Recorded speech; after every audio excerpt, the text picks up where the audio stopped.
Mr. Chairman, council members, my name is John Barr, president of Maryland Association of Counties for 2016. It's my honor and privilege to work with our executive director, Michael Sanderson, in the position, and I have the distinct pleasure of working with Jerry and Chris and Amy at our MACO board meetings, and we have a good opportunity to work with the state of Maryland and present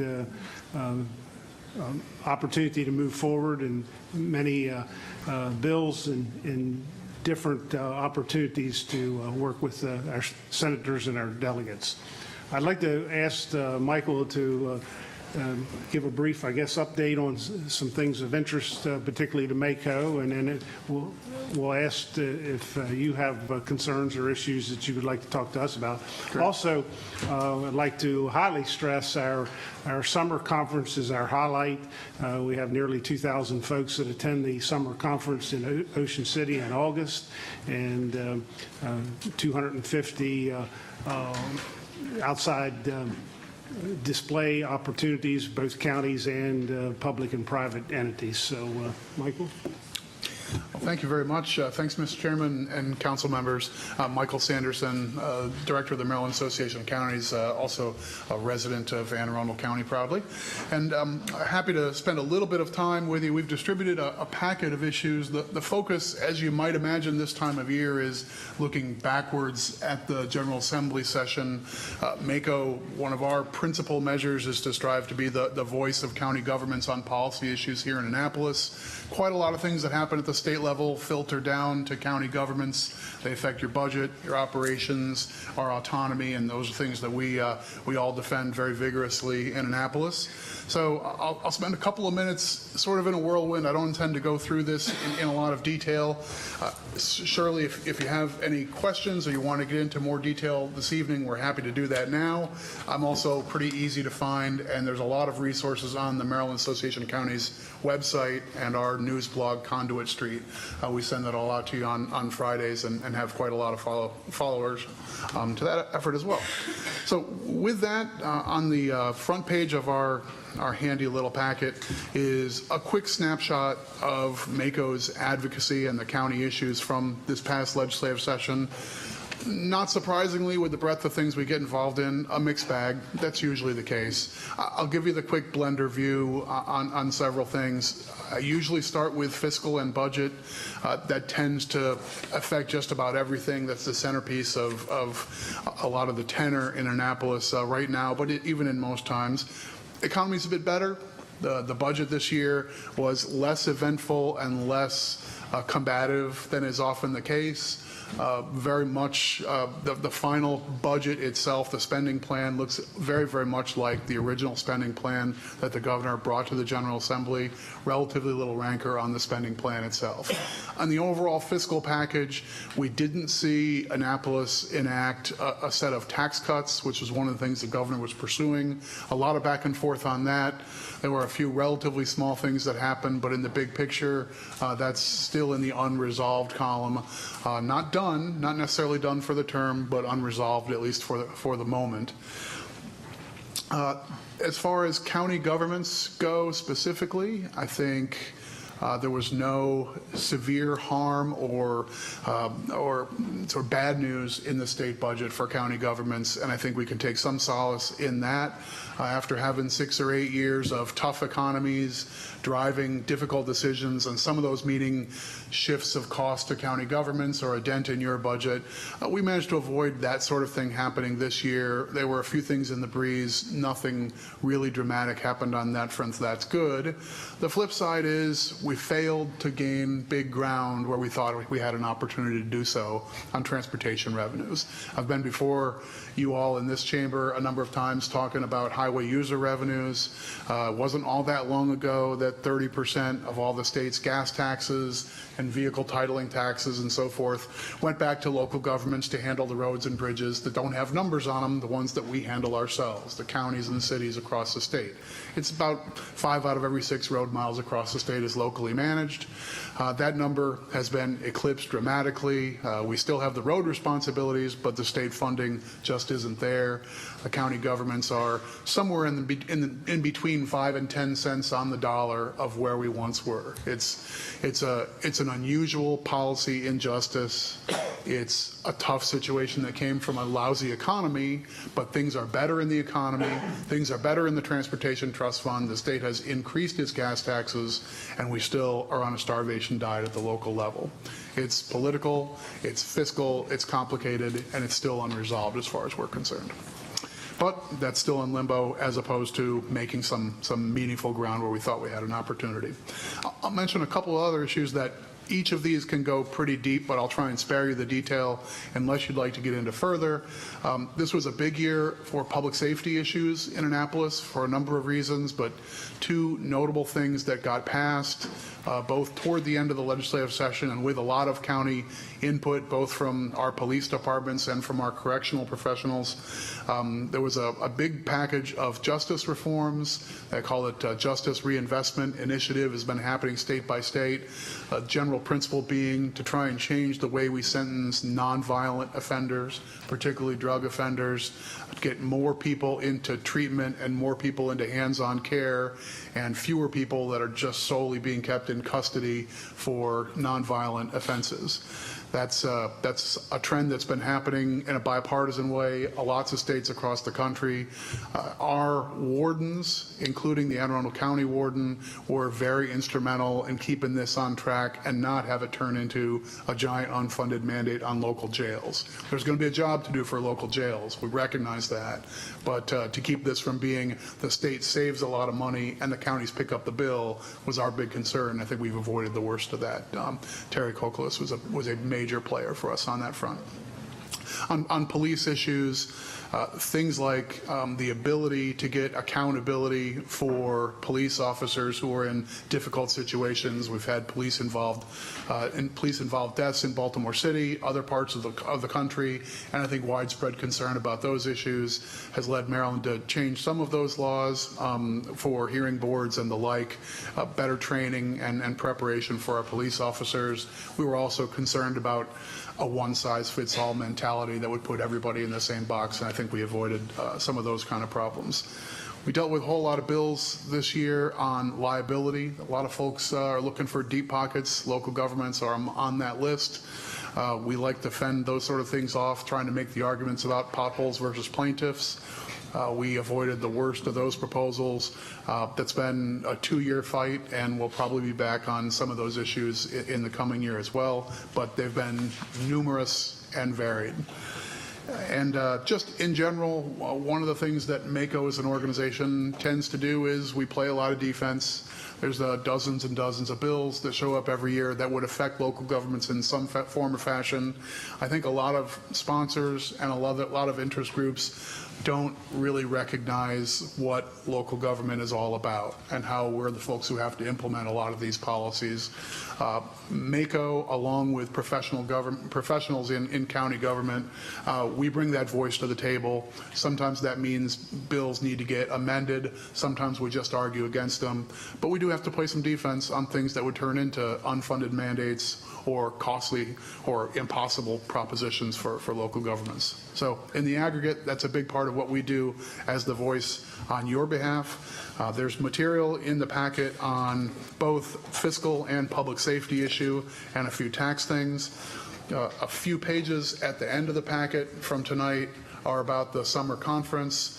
We appreciate your longstanding support for the summer conference. It's a terrific networking opportunity as well as an awful lot of deep dive opportunities for county governments, folks who deal with county governments, whether it's folks who can bring you another opportunity to save money in something that the county procures, whether it's learning about a best practice that another jurisdiction is engaging in, or just picking up from one of the speakers we have there, or a conversation in the hallway, an idea that you can bring back home. We get a lot of value out of it and a lot of very good feedback. This year's focus is on cyber issues, and I think we'll see a lot of discussion about cybersecurity. Maryland is one of the top hubs in North America for this emerging field, both for getting people educated and providing this kind of service. Maryland is a real leader there, but also nuts and bolts about cyber technology for better customer service at the county level, how your agencies are using mapping software or better interface and so forth with citizens. So we're going to have a focus on that. We've seen a good deal of energy on that topic, and we're looking forward to a really productive show. So with that, I'll offer one other quick thing, and that is the very last page of your handout for tonight.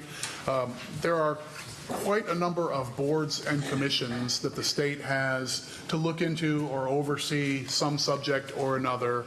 And we have a very good relationship with the governor's appointments office. Secretary of Appointments spoke to us last week and basically was asking us, help us find good folks who will spend some time and be committed. Sometimes they need a representative of county government. Sometimes they just need folks who are civic-minded and have an interest in an area. If there's a topic where you all could be interested in participating either as a formal MACO representative or just someone we can suggest who's good in this topic or could be helpful there, please let us know. We'd welcome that input, and having county folks, elected or otherwise, who understand boots on the ground and all those sorts of things. I think that helps those efforts go forward, and having a county voice at the table is always good for us. So if something sparks your interest, let us know. We'd be happy to have you in the cycle for that sort of thing. With that, Mr. President, anything you'd like to wrap up with? Oh, again, we thank you for your time this evening, and I made a commitment when I took the office of president for 2016 that we would visit every all 24 jurisdictions, and this is our first appointment. So great. Well, we appreciate you taking the time. Any questions from anyone on the council? No? Thank you, gentlemen. Thanks for coming out. Thank you all. Right. Good night. Madam Secretary, please read the ethics statement. The Ethics Commission has asked that I advise you that under certain circumstances, members of the public may qualify as lobbyists when they testify before the County Council. If so, the law requires that certain information be filed with the Ethics Commission. The chairman of the Ethics Commission has asked that those present review the Ethics Commission information in the foyer of these chambers. If there are any questions about lobbying requirements, speakers should contact the Ethics Commission in the Heritage Office Complex on Riva Road.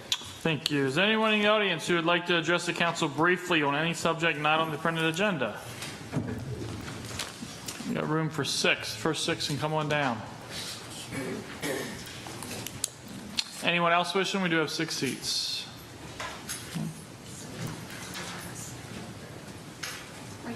Yeah, just sit down. And whoever's ready can start. Just please state your name and address for the record and keep your remarks to 2 minutes.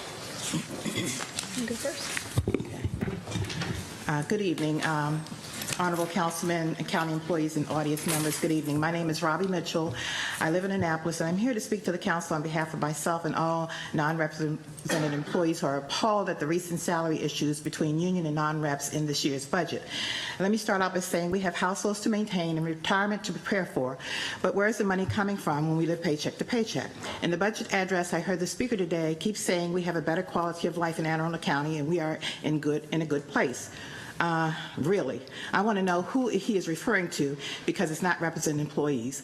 I heard a speaker thank the employees for a great job. No one is thanking the non-representatives who are the ones pulling off the great jobs to make the county run well. No one is filling our paychecks with a little more to help us do a great job or be in a good place with our families. I heard the speaker say today $110 million is going to recreation and parks to upgrade parks and things. Well, people, we may be living in those parks and under those bridges because that may be our only choice in the near future if our salaries don't catch up with the times. In the budget, there is money being poured into upgrading buildings and buying furniture and carpet and dealing with the asbestos, which is very important. In fact, it probably is the only important part of this example, because I'm sure many would rather see their salaries increase than new carpet or paint or furniture or spruced up parks and upgraded beaches. If we can put together historic fee cuts for the county, why can't we put together a package to give some 800 employees a pay increase of more than 2%?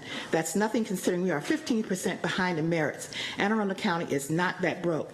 It was stated in the budget brief today that 90% of non-represented managers managers are managers. Yes, that's true. And those managers receive a bonus most years. So we have managers getting bonuses and 2%. We have unions getting 2% and $4,000 lump sums, and non-representatives getting 2%. John Hammond mentioned $2.9 million agreement in his presentation today. A $4,000 bonus that was skipped over in presentation would have been spread out and given to all who rode this recession equitably. If there were contract concessions, there was also personal concessions for all non-represented employees, just like the union employees. From year to year, the administration keeps promising us they will get us more money, and each year we get zip. There are people out that are in the audience that have stories and examples, and I'd like to submit these examples to the council in an email of the discrepancies, and we'd like for you to address these and look at what's going on in this county. Thank you. Ma'am? Hi, I'm Sharon New. I work for the county fire department, and we have 13 other, or I guess 11 other county employees. If you would all stand up, raise your hand. Stand up, please. Yeah. All here for the non-reps. We had a meeting of almost 30 people this past Thursday, and more would have been there, except that they had prior commitments. It was kind of a short notice. So people are getting angry, and after today's announcement of the budget, that we only get not even the 3% merit, which when you get hired by the county, particularly by the fire department, that's what you're told. You'll get a 3% merit based on performance, obviously. And it seems to me the county executive thinks that raises are some kind of privilege. I mean, I don't understand that, because I'm not looking to get rich. I don't think any of us are looking to get rich. But I am falling behind at this point, and that's our biggest concern. I want to just read one paragraph of this. This is an example of a letter that we send to the county executive every year from the non-rep committee, which is summarily ignored every time. He actually met with the committee this past Wednesday, I think probably because of the commotion that we've caused, and promised that he was going to be addressing these issues. But as you see from the budget, we only got 2%. So during the recession, all employees were affected one way or another via concessions to the negotiated raises or by having zero increases. As outlined above, the non-rep are still behind what represented employees received in the fiscal years 2010 through 2016, yet had the same amount of unpaid furlough days and worked just as hard to accomplish the necessary work for the citizens of Anne Arundel County. This does not include several other instances in the past where represented employees received increases and non-reps did not. And I think you know the rest of the story, because we talked about that 2 weeks ago when I was here. So I will just conclude, as I have 15 seconds left. I hope that the council is going to be looking very, very hard at this. I know that you all can do something. I think it's called a supplemental or something. I'm trying to remember the terminology to the budget. And something needs to be done, because this is really getting serious. Thank you. Just as a quick note, the county executive has to do a supplemental. We can't add to the budget. We were told wrong then. Okay. Yeah, but thank you. Right. Thank you for coming out. Sure. Thank you. Ms. Johnson? Good evening, Mr. Chairman, members of the council. Just several odd notes, to assemble here.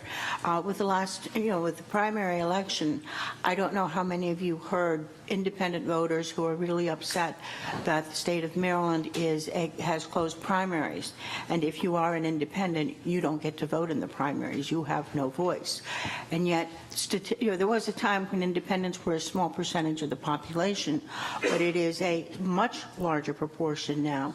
And since all of you are either one party or the other, you might want to be looking at what are the long-range consequences for the future. Will there be a party that will be, that will disappear? I mean, you've heard the same news things that I've heard, and lots of discussion. I do want to mention.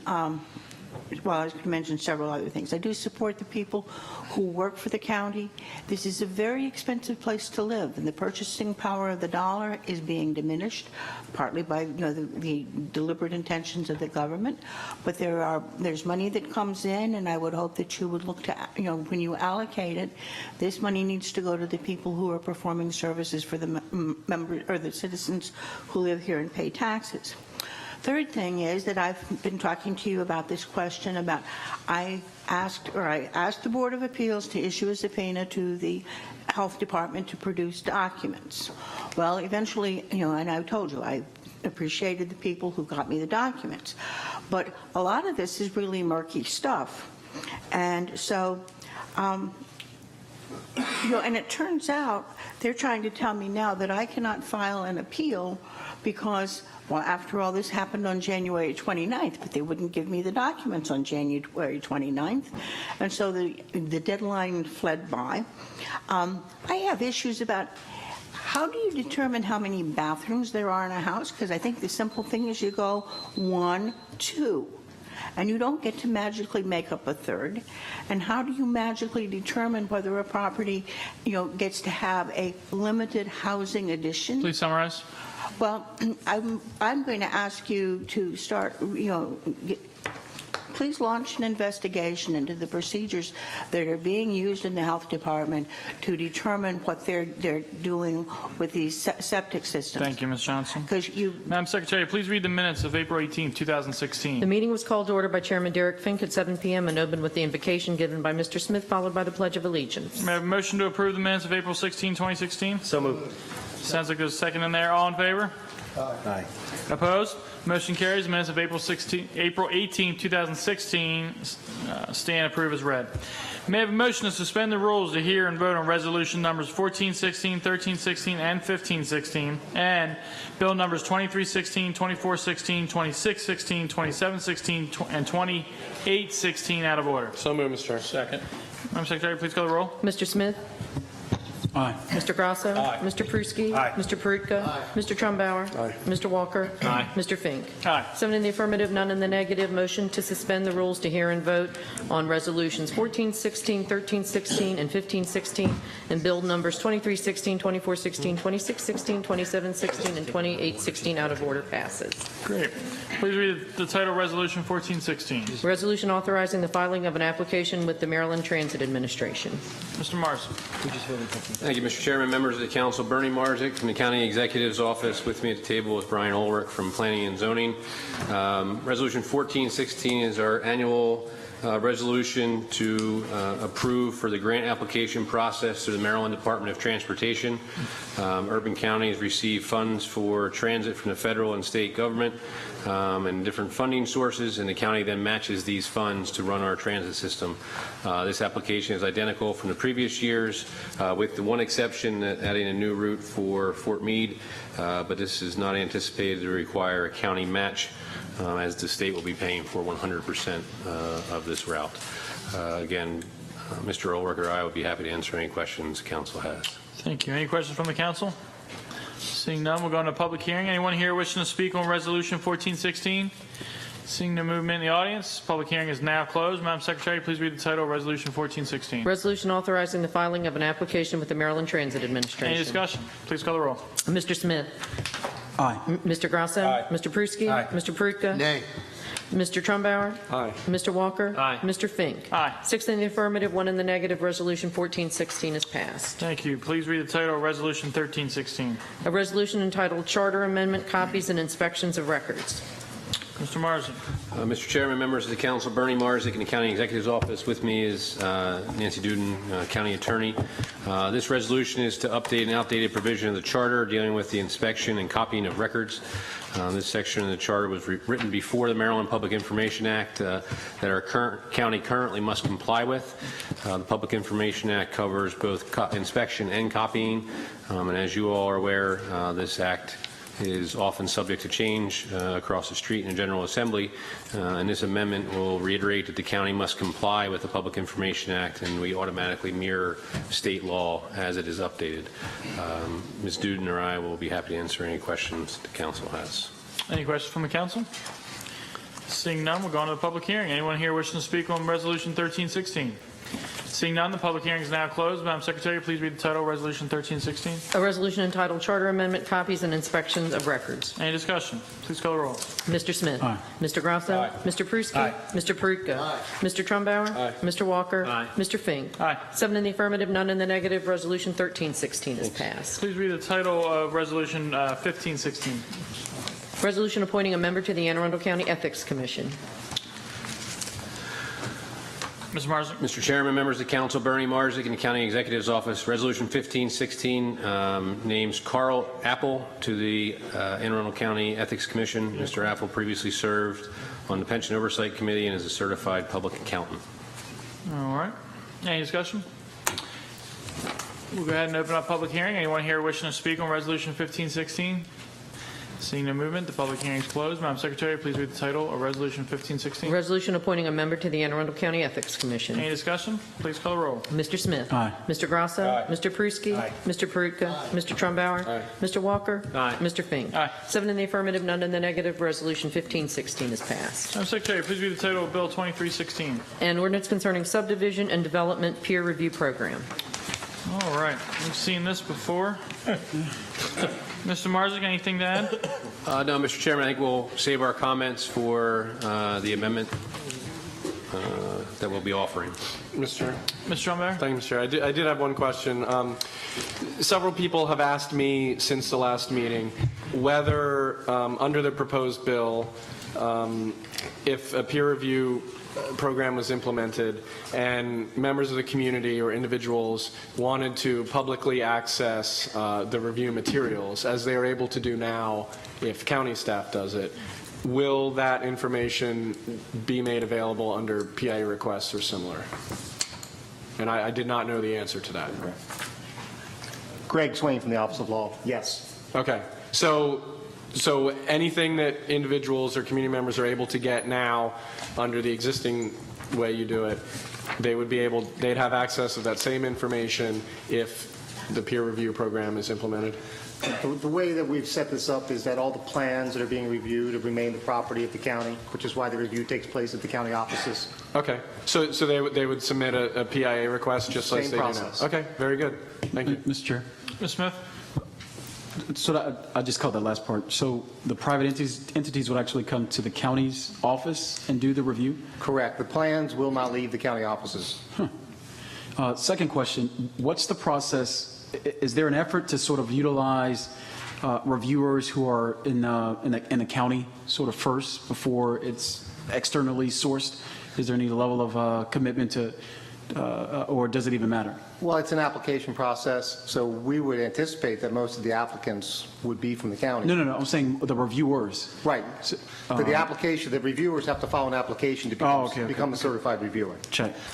So we anticipate that most of them would come from the county, but there's no requirement that they need to come from the county. Would you guys, I guess what one of the concerns I was talking about this weekend, and there's this theory that there could be a sort of paper mill, or not a paper mill, but a reviewing mill, if you will, which has a significant amount of staff that they could just churn these things out, and maybe they're in, I don't know, Virginia, for example, or whatever state, that they're not here, and so we essentially they would probably want to come here if they got to review it in the county office, so it may require them to relocate if they're going to do a lot of business here. So, okay.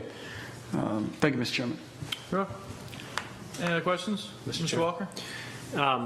Along the same lines as Mr. Trumbauer's question, just to kind of maybe add a little more clarification. And again, I haven't been in the position of being a citizen asking for information regarding the project. You should try it. So, he said I should try it. It's fun. So the process currently, when a project comes into to the county for review, and the reviewer analyzes the project and then makes comments, when those comments, after the comments are drafted, what is the process for that? Are they then immediately sent to the engineer who submitted the drawings? Is that, maybe, could you just maybe answer? I don't understand what the process is. I'll be happy to, Mr. Walker. Larry Tom for the record. Under current practice right now, when we complete our review, it's a consolidated review.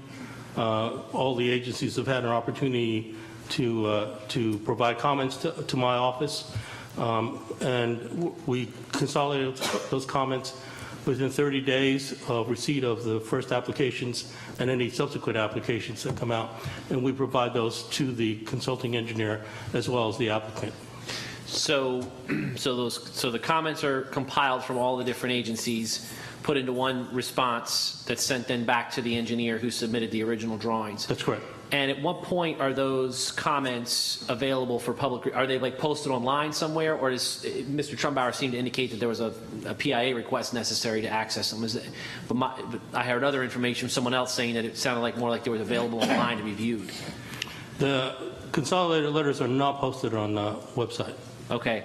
Are the comments that are in the letter posted somewhere? No. Just like if I, okay. No, so you would if have I'm to, a citizen, if you wanted to see what we have prepared in terms of consolidated comments, you would have to come to the office to look at those.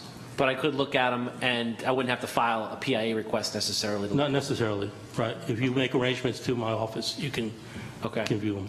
And so the same thing would be true if the peer reviewers here in your office on site reviewing the project, I'm assuming they're drafting comments and then sending those to, and so you're getting a copy of those. So all the I guess what I'm getting at is all the correspondence between the peer reviewer and the engineer who submitted the drawings, all of that will be subject to public information as well. I'm assuming, so you're going to be getting copied on all those comments? Yes.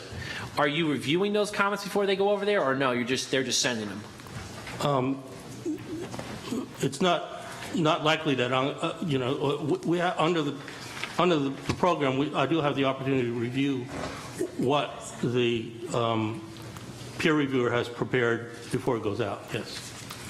There's this 5-day, 10-day, 20-day comment period where I have the opportunity to review it before it goes out. But as a matter of practice, it probably wouldn't be something that happened on a regular basis. It would just be between the peer reviewer and the applicant, I guess would be the best term for it. That's right. Yeah, and then when the applicant sends their revised plans back with the comments addressed, we get a copy of that as well. That's public information as well. That's right. And then it starts the process over again for comments on the original comments. Right. Okay. All right. Thank you. Any other discussions? All right. We'll see you folks up here in a couple minutes. We'll open up public hearing. I'm assuming that we have some folks. We do have two people that have signed up to speak on this bill, Ms. Elaine Lutz and Ms. Pat Lynch. You guys want to come forward? And if there's anyone else wishing to speak on this bill, we do have seats for 4 more folks. I ask you to please come forward as well.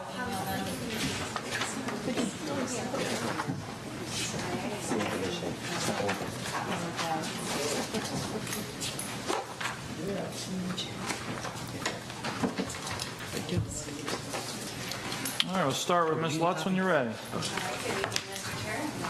Council, thank you for allowing me to deliver these comments. My name is Elaine Lutz, staff attorney for the Chesapeake Bay Foundation, and we have some major concerns about this legislation as proposed. As an initial matter, land use is one of the most critical local government functions in Maryland, and all land use authority is granted to local governments only through state legislation. We are concerned that this bill attempts to transfer some of that authority from the local government to private entities, and we fear that that has serious consequences for accountability, transparency, and most of all, the discretionary decisions that are made during the review process. Subdivision plan approval includes a huge number of environmental laws that frequently have a very discretionary standard that is supposed to be exercised by the local government. This includes stormwater management plans, forest conservation plans, open space, the clustering of lots, access, roads, bike trails. I mean, a huge number of very discretionary things that Chesapeake Bay Foundation frequently works with local governments on behalf of our members and with our members. We fear that this process, as contemplated in the bill, would hand over that discretion, perhaps illegally, to a private entity that is contracted and basically a pseudo-employee of the developer who's seeking a plan approval, which, as is detailed in the comment letter that I just distributed, and I'm happy to email, would possibly override some public participation when it's legally required, and then also public participation that's currently in the Annapolis Code. This bill proposed to create a process in lieu of 2 titles of the Annapolis Code that include all the public process. So you have the written comments that detail our several concerns. We understand that some counties have created a very minimal scope of review in a similar manner, but usually for much more limited permits and plans, like simply the building permit, that doesn't include all these discretionary issues that must be handled by local government. So I'll refer you to my written comments, and thank you very much. Thank you. Ms. Lynch? My name is Pat Lynch, and I reside at 1648 Homewood Road in Annapolis, Maryland. I'm here to speak on Bill 2316 as a board member of Growth Action Network. If proposed amendment number 6 is approved and development planning in the Office of Planning and Zoning is removed from this bill, then we can support it. We will be very wary of any efforts made to include development planning in this peer review process or certified review process, as we know the abuses that can occur due to conflict of interest. But we want the county to know that we appreciate your efforts to make this badly written bill that so many of us seriously disdained, one that we can support that may help streamline and expedite the approval process for businesses operating in our county. It's important that the amendment be voted up so that the peer review process in planning and zoning will not be approved for site development planning. Thank you. Thank you. We'll start all the way. Ms. Flexion, you want to start? Flexion? Oh, yes.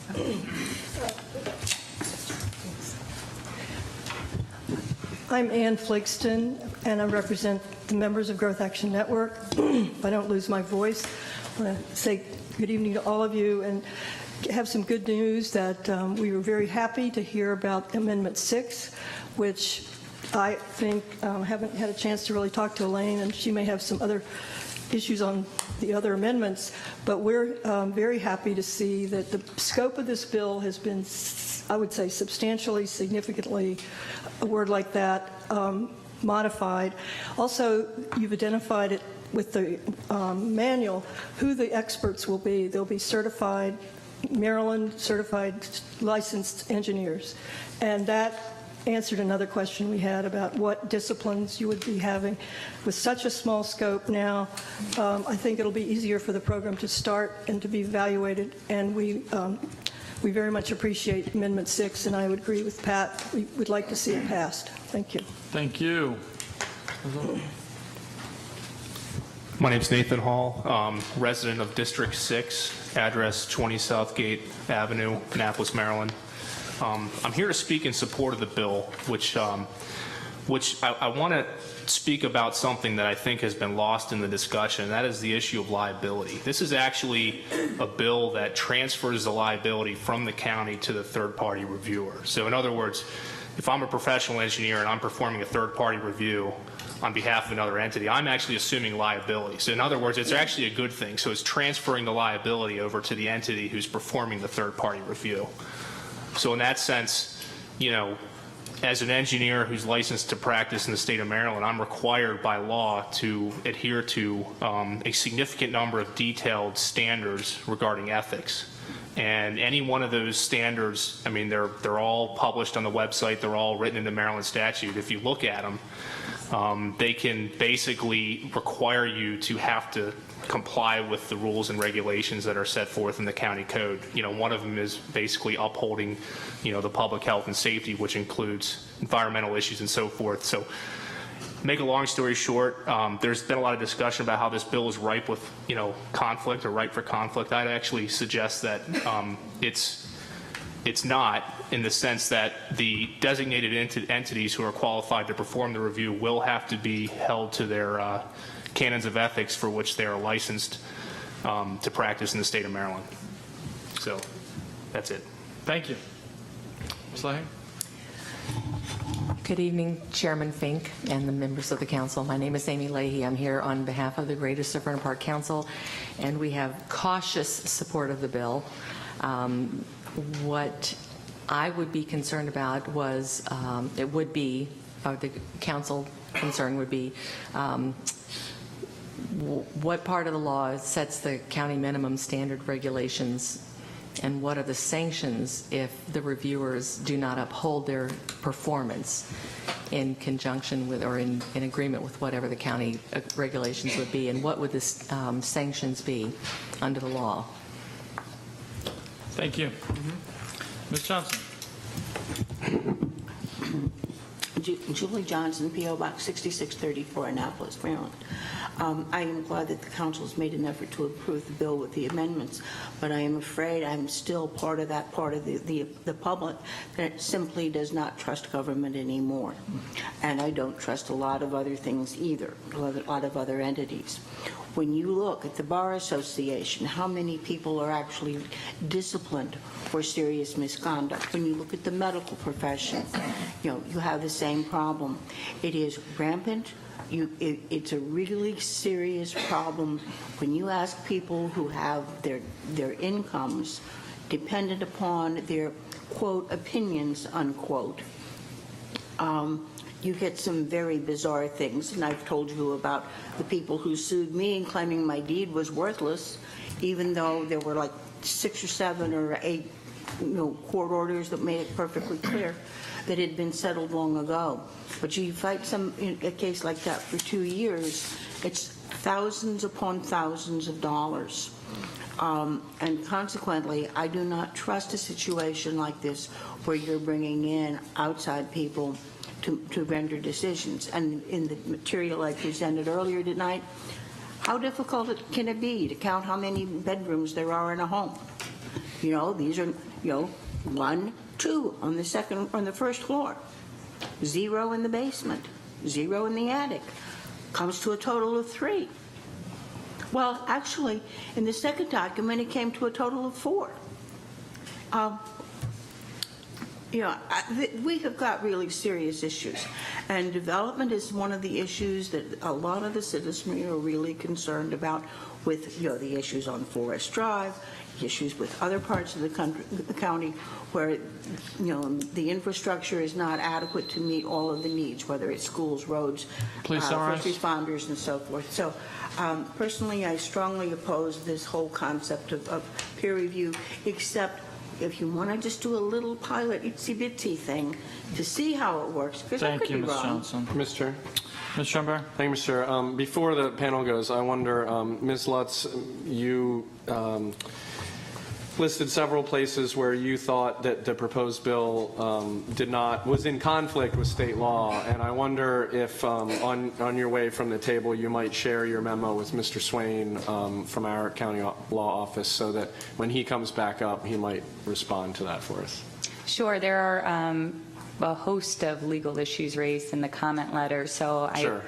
I've given some hard copies, but I'm happy to email. Okay. Yeah, I'm just thinking, like, if you physically walked one over to Greg, that would give him a chance to and look my at it. apologies, my comments were directed to the bill before this proposed Amendment 6, which I think will go a long way. I do have concepts for amendments in the comment letter as well. Sure. Okay. Thank you. Thank you all for your testimony. Thank you all.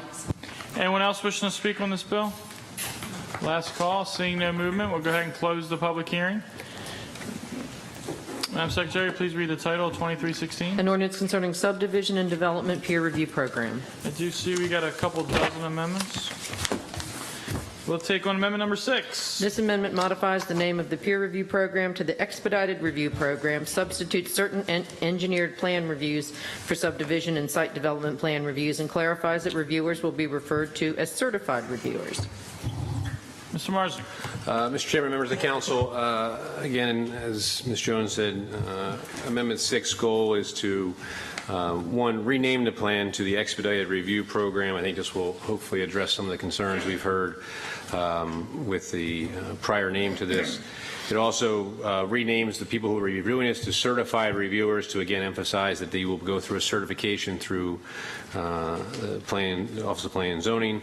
And then most important, it does narrow the scope as what is eligible for the expedited review plan by limiting the review to the engineering portions of the plan. I think that our goal here is to narrow this scope, and I think, as I said in an email to you last week, that we're trying to take out some of the subjective nature of this review and put it in the hands of the mathematical review through the engineers. So with that, we would ask your support of Amendment 6, and I know we've had a lot of comments, positive from both the public but also from the council who has reviewed this, and folks on our panel will be happy to answer any questions the council has. Move to adopt, Mr. Chair. Thank you. Can I have a second? Very good. Any questions? Mr. Chair. Mr. Schumer? Thank you. Can you just enumerate for us what will be allowed to be peer reviewed? I mean, I don't know if you listed it out just as a bullet point list. I dressed it up. I'm sorry, expedited review. I used the wrong word. Day and Kane inspection and permits. Basically, what this amendment will do is it'll take it down to just the engineering side of the review process. What would happen is a sketch plan for residential and the preliminary plan for commercial would still be in planning and zoning, and that's where most of your planning gets done and your environmental concerns are addressed and things like that. So, for instance, like Forest Conservation Act, that would stay with the county? Correct. Okay. And, determine where the roads are going to be and what's going to be connected and water and sewer, where extensions are going to be. That'll all still be within the county. Then when we get to final, which is where basically that step is your engineering, is the public drawings when it's public infrastructure, and your private roads and private stormwater when it's, when they're private. That's the part that'll be peer reviewed. The planning element of that will still stay with planning and zoning. Okay. One more question, if I might, Mr. Chair. Is conceptually, could you do something similar, but just have developers pay extra to the county to have them expedite it, or is it necessary by definition that you need to outsource the, person hours to do this? I mean, I'm asking because of the changed framing of the bill from peer review to expedited review. I'm just wondering, well, if we're just expediting it, does it have to go through third party or not? Quick answer to your question is yes, that could be done. I can tell you in years past that when you try that kind of process, it's basically moving it from one pile to another. Okay. That process quickly becomes blurred. Okay. And it usually fails. Okay. Thank you. Thank you, Mr. Chair. Mr. King, so I don't know who's the best to answer this, Mr. Kane, Mr. Thomas, Mr. Marzick, but the original intent of the bill was to cut the permit time in half, I believe. With this amendment, what are we looking at? It's not going to be a half anymore, I would imagine, so it's going to be less than that. Yeah, I think just to clarify, I guess at the work session possibly, but I did try to clarify my remarks. I think you said it, Mr. Walker, at the work session, that this is part of the process that we're moving through to reduce the permit time. I think this is one of the tools in the tool bag to reduce it by 50%. If I said that this would reduce it by 50%, I misspoke when I said that. But I'll let Mr. Tom and Mr. Kane speak to kind of the actual time periods going into this. Again, for the record, Larry Tom, Planning and Zoning Officer. Mr. Chairman, setting aside the goal of trying to reduce the time to 50%, there's going to be significant savings in time in terms of the review with this program. Even allowing the Office of Planning and Zoning to continue to do the preliminary plan review and the sketch plan review, because the best way to look at it perhaps is to say that in the early stages of the review process, all the issues relative to the layout of the project, whether it's a residential subdivision or a commercial site development plan, will be resolved. And from there, you actually start to do the hard engineering that will be required to implement the plan from an infrastructure perspective. That's where the real savings will occur in terms of time of review, because with the certified reviewer, as we've stated in previous hearings, that reviewer is focused primarily on that one project, and that's where we're going to see the savings in time. And certainly even after the final plan review, when we're dealing with the public drawings and ultimately with the recommendation of plat, that's typically all engineering work. Thank you, Mr. Chairman. Ms. Smith?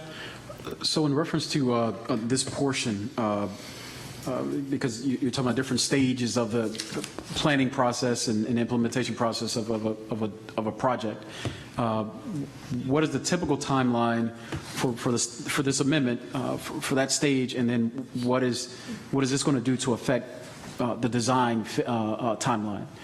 Just to try to sort of dig in on what the chairman was just speaking about earlier, is there going to be a significant, and how or why how is it reduced? Obviously, outsourcing it so you have more personnel, but what do you anticipate the turnaround time being now if we implement this for the design piece of it? Overall time frame? Not the overall project, but just this little stage going from typically 20 days for this stage. Now it's going to be what, 12 days for this stage. Do you have any sort of analytical data that you said you're going to save time? Well, how do you quantify that? What does that mean? Well, typically the first step in the development review process, as I've stated in the past, can take up to 6 to 8 months. Oh, geez. Okay. But I think that even here, because we're going to be focused just on the environmental issues and not necessarily the hard engineering issues, we're going to be able to save some time in that. Now, I can't quantify that time at this stage because, again, we want to be able to start the program. Okay. And then the second thing was to sort of piggyback off Mr. Trumbauer. So when I go get my passport, and I'll pay that expedited fee, and it gives it to me back in what 2 weeks or whatever the expedited, whatever they say on the website. If I don't do that, it could take up to a couple months. You're saying that, I think one of you mentioned that if we did something like that, it would simply be moving one pile to the next. So there is a model, at least with the post office, when it comes to passports, that appears to work. Are you saying that can't be replicated at a local level for the design phase of this process? Well, for the design, again, for the design phase, that's not going to be offered as part of the expedited review. The design phase will still remain in. Oh, not the, whatever phase is. I'm sorry. Which phase? The engineering. Engineering phase. Right. Yeah, engineering phase. I'm sorry. Well, with the engineering phase, again, the whole premise behind this program is to reduce the time frame that is required by the staff to do the engineering review. And so, with the certified reviewer, we anticipate that there will be some savings in time because, again, their primary focus is on just that specific project. If I may, other jurisdictions, Prince George's jurisdictions in Virginia that do the engineering, they realized a 40 to 50% time savings on that step of the process. So the final is a major step in the process of subdivision. Sure. So you're going to cut the end down quite a bit. Your comparison to passport, having just done it, you actually send your passport and your expedite and it goes to a different address. Whether that's different staff or not, I have no idea. But county has limited staff and they're still working on their other workload in addition. So that's why when you try to expedite it with the same staff, they're still trying to pull this deadline for this other project at the same time. It's a good one. Yeah. That's why they pay you the big bucks, right? Thank you, Mr. Chairman. Any other questions? Madam Secretary, please call the roll. Mr. Smith? Aye. Mr. Grasso? Aye. Mr. Pruski? Aye. Mr. Perutka? Aye. Mr. Trumbauer? Aye. Mr. Walker? Aye. Mr. Fink? Aye. 7 in the affirmative, none in the negative. Amendment number 6 is passed. Please read amendment number 7. This amendment extends the termination date of the ordinance and mandates that the program will remain in effect for 3 years. May I have a motion to adopt? Second. Second. Mr. Marzick? Mr. Chairman, members of the council, at the past council meeting, the sunset provision was obviously put on for a 2-year period. Now with the narrowing of the scope in our discussions about this bill, since we decided to move in that direction, it became apparent that we don't think we'll be able to really collect sufficient data on whether this program is functioning in a way that benefits this process. And our thought here is to add on an extra year so that we'll be able to really collect enough information to really make a recommendation as to whether or not to move forward with this program. And our concern is that a 2-year timeline may not give us sufficient coverage from the planning and zoning perspective as far as information to be able to report to the council, and we would ask you to support extending that by 1 year. I don't know if Mr. Tom, you want to add more? Mr. Chairman. Mr. Walker. Mr. Marzick, as you know, I had an amendment in last time for 1 year. Right. I'm happy to reintroduce that one. But I guess it seems to me that by narrowing it to a smaller list of items to track, that it would be easier to collect data now. I mean, it seems like the other way would actually be more difficult because you have many more different types of projects to look at. In this narrowing of the scope to just these handful of items, it seems like it would be easier to track data on those. Am I missing something? I'll defer to Mr. Tom, but I think it's actually the opposite of that, is that you're not going to be having as many I guess applications moving through the process now at that narrower scope. So you'd have fewer to judge as to whether or not it's actually working, whereas before you'd have a much larger applicant pool that you'd be looking through. And we think that narrowing it would limit that number that's going to be reviewed. But maybe Mr. Tom can add some more as far as the actual process as to what's going to be coming through the process now too. But would it hurt for us to have a look at it in 2 years? I mean, it just seems like even if there wasn't enough data, you could say, well, there is still enough data, and then we could just ask for another year. I mean, I'll just, basically state for the record, like I did last time, I think, 3 years from now, none of us will be here. So I'd like to see what the results are before I leave office. Hopefully a lot of you will be here. But. Well, I won't be here. Mr. Grasso won't be here. Mr. Fink won't be here. Mr. Trumbauer won't be here. So there's at least 4 of us up here that won't be back. I mean, personally, we're signing on to something like this, I just, think it'd be good for us to be the ones to take a look at it before we exit. That's just my 2 cents. But Mr. Tom, I don't know if you're welcome to obviously weigh in. I think it's just a matter of from my own experience, the projects are so complicated, irrespective of the size and scope, that to really get you the kind of data I think that you're anticipating in terms of evaluation of the program, it just seems to me that the extra time would be warranted. It's just a matter of, I think, just having enough projects to, under this peer review or expedited review program, to establish a solid database. Right? Yeah. I can't substantiate that necessarily, but it's just something intuitively that I feel strongly. Yeah, I understand. I mean, for the rest of the council, I mean, as you know, I had the 1-year amendment prepared. I think the administration was really willing to offer 3, and then there was sort of a compromise reached to 2, and I just like us to see us stick to the 2 if that's possible. That's just my 2 cents. If I may, this is Mark Hartzell, Chief Administrative Officer for the record. And again, just for clarity purposes, it's not a data aggregation process. It's a process. It's a process by which we're undertaking in terms of determine whether we're becoming more efficient. And so therefore, in all practical purposes, what's going to happen is in order for us to get this up and running, we're probably going to exercise somewhere in the neighborhood of a 3 to 6 months process in terms of getting people on board, because as you know, we have to get people that are certified licensed people in order to provide this expedited review process for us. And so therefore, that's going to take a bit of time to get the process up and running. So therefore, if you actually eliminate that piece and you take a look at the time that's left over, really what we're talking about is just asking for more time to evaluate whether we are actually doing what we set out to do, is making the process more efficient to the community. And so therefore, that's why we're asking for the additional year. We just don't think the 2-year time frame is going to give us enough time to do a proper evaluation. Mr. Chair. Mr. Trumbauer. Thank you, Mr. Chair. Mr. Hartzell, I totally appreciate your insight there. I mean, I'm a data guy. 3 years of data is always going to be better than 2 years of data, and 4 years of data would be better than that.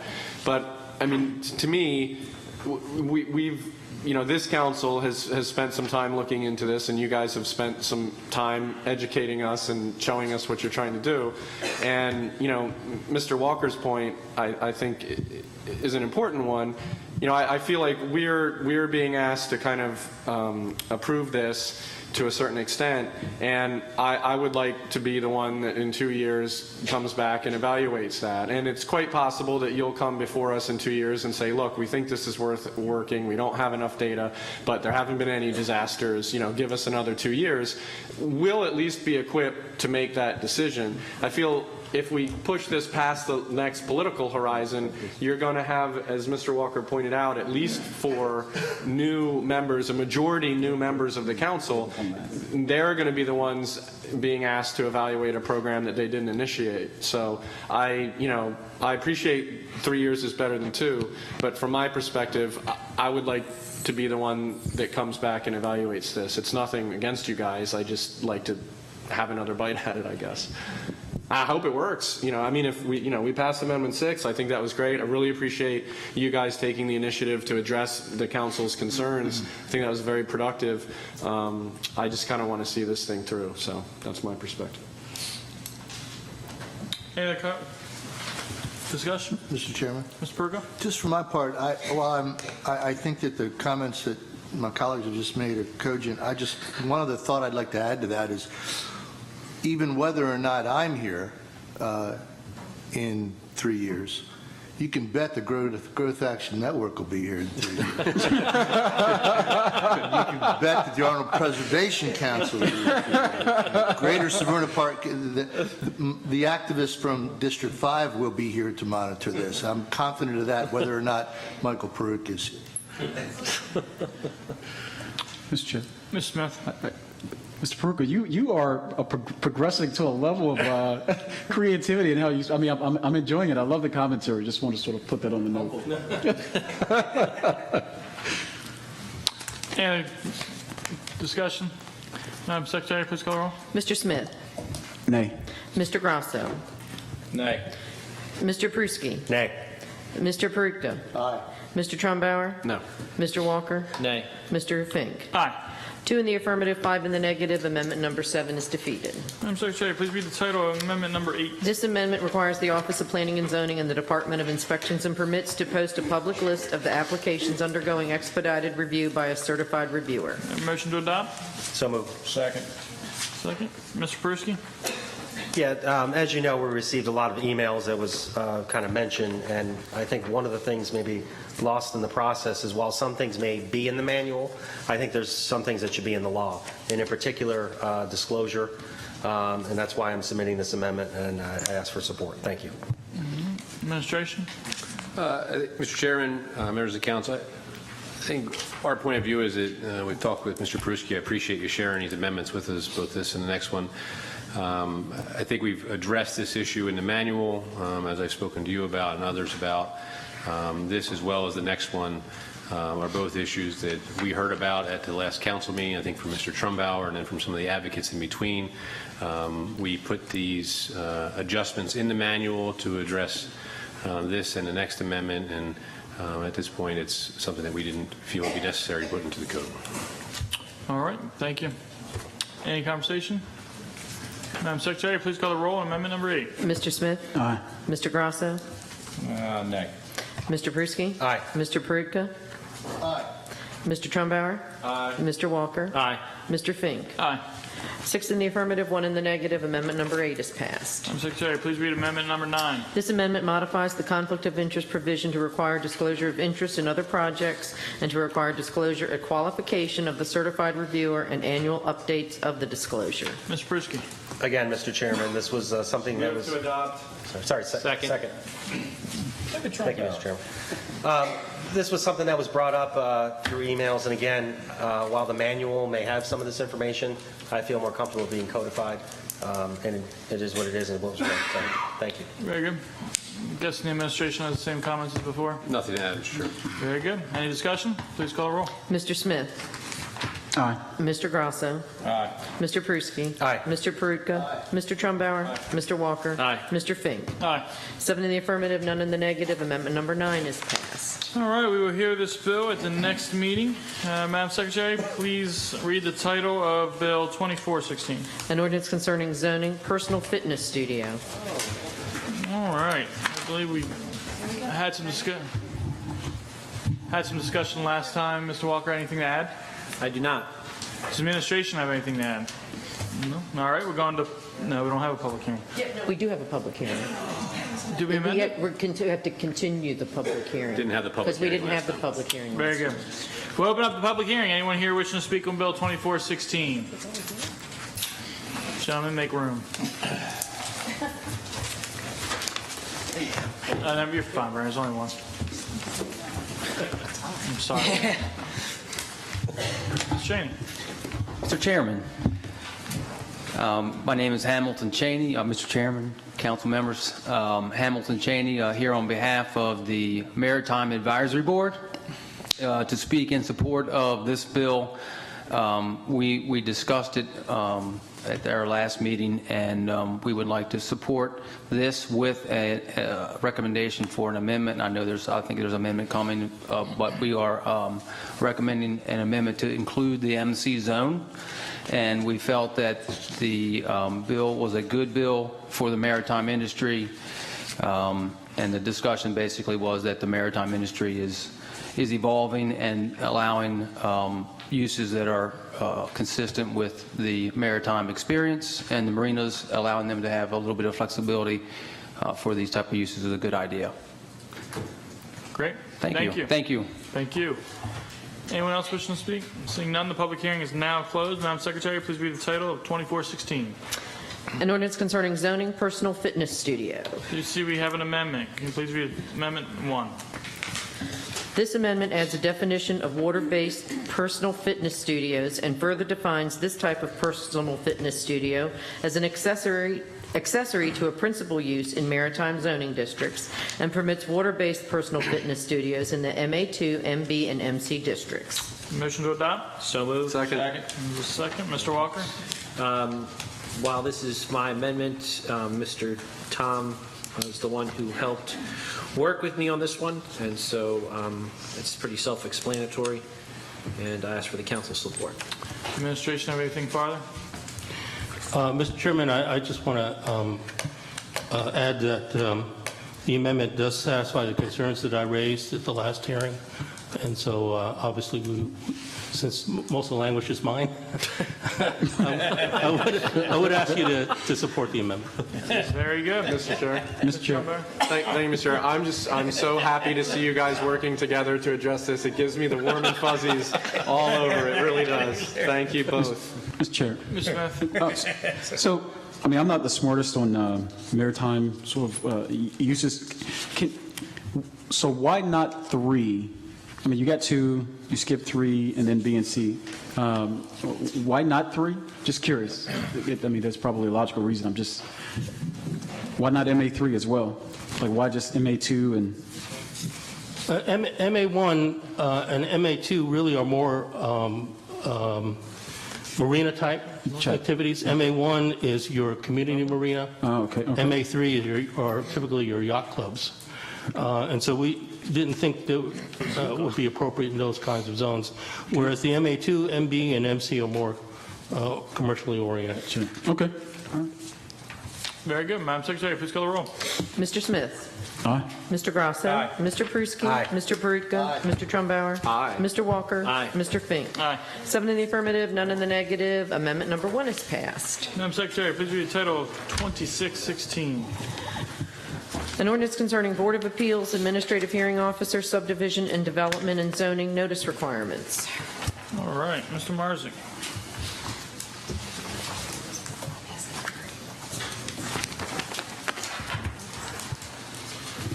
Mr. Chair, members of the council, with me at the table is Larry Tom from the Office of Planning and Zoning. Lori Blair Klassmeyer from Office of Law, and Nancy Schrum, Director of Constituent Services for the County Executive. As we discussed at the work session, Bill 2616 removes notification to homeowners association for Board of Appeals, administrative hearings, and subdivision activity from the County Executive's office via paper mail and email, and moves that to posting this online. This will help the county become more efficient in the distribution of this information to our constituents. Currently, the Office of Constituent Services sends out information regarding administrative hearing notices, Board of Appeals notices, and notice of development application submittals every other week. These notices are sent to approximately 836 homeowners association contact list with a 250-person hard copy postal service mailing. This mailing costs about $2,800 annually, and not to mention the number of man and woman hours it takes to put these assemble these mailings and send them out. We were trying to save some paper here and access a broader list of individuals to give them access to this information by putting this posting on our website. And this will happen on a weekly basis as Ryan Blair from the Office of Information Technology went through with the council and updated you all on this new process. And again, we're trying to bring about a cost saving as well as modernizing this process for the county. We will be offering a few amendments at the appropriate time based on some feedback we heard from some of the council as well as some of the citizen groups who are in recipients of this. We'd be happy to answer any questions the council has. Thank you. Mr. Chair. Mr. Trumbo. Thank you, Mr. Chair. So I noted in the auditor's blue letter that she has a nice bullet point list of what the bill does and what it leaves the same. And I think it says that the administrative hearing officer still has to mail these things out to the 175 feet people. So that's going to continue. And then also the developer still has to mail notices to community associations within 175 feet. So that's still going to happen if this bill passes. Correct. I can't remember if it's been explained to me or not, but 175 feet, is that a magic number that's referenced somewhere, or is that just it's always been 175 feet? It seems like a rather odd number. Does anyone know the origin of that? No, to be honest with you. Is it in state code anywhere, or not to my knowledge? Is that not a weird number to be measuring? I mean, my only recollection is that it's been in the code for quite some time. Okay. Certainly since the 2005 recodification. I can certainly go back and go through the various iterations and see if I can find anything. I'm just wondering if it was based on any reference distance or, I don't know, the average width of a lot or something. It just seems, like a strange number to insert there. I'll see if I can find 176 was too much. Right. Well, I mean, because the reason I'm asking, I'm not being flip, but if we're going to be reforming this process, then it seemed to me, why don't we question where this number is, and maybe it's a good number and maybe it's not. But as I shared during the work session, I agree the current process is not reaching all the people we want, and I think this may help, but I also, while we're looking at it, I'm just wondering about that, and since I think we're going to amend the bill, it'll be back before us. So if anyone at the panel was able to just do a little bit of research and figure out where that came from, I'd be appreciative. Mr. Chair. Thank you. Is there also a concerted effort? I remember we did this before with another provision a couple of years ago. Is there also an effort to work in solidarity, I guess, with the library system so that there is a terminal there, or maybe knowledge of, so if citizens aren't going to get mailed these notices, that they can go to the public library to go online and look at and someone at the library is actually educated to direct them straight to the website when it comes to notices that affect their area or something like that. Like, is the library system tied into this process change? Can I answer? Nancy Schrum, Director of Constituent Services. Presently, all this information is already posted by administrative hearing officer. All their hearings are already posted at their website. Board of Appeals, all their hearings are on their website. Planning and Zoning has all subdivision activity on their website. What we do is we are drawing all this information together and compiling it under one, call it one heading, on a weekly basis, and going to be creating an automatic email to anyone who would like to receive it on a weekly basis. As far as being connected to the library system, there's no connection other than anyone can access the county website.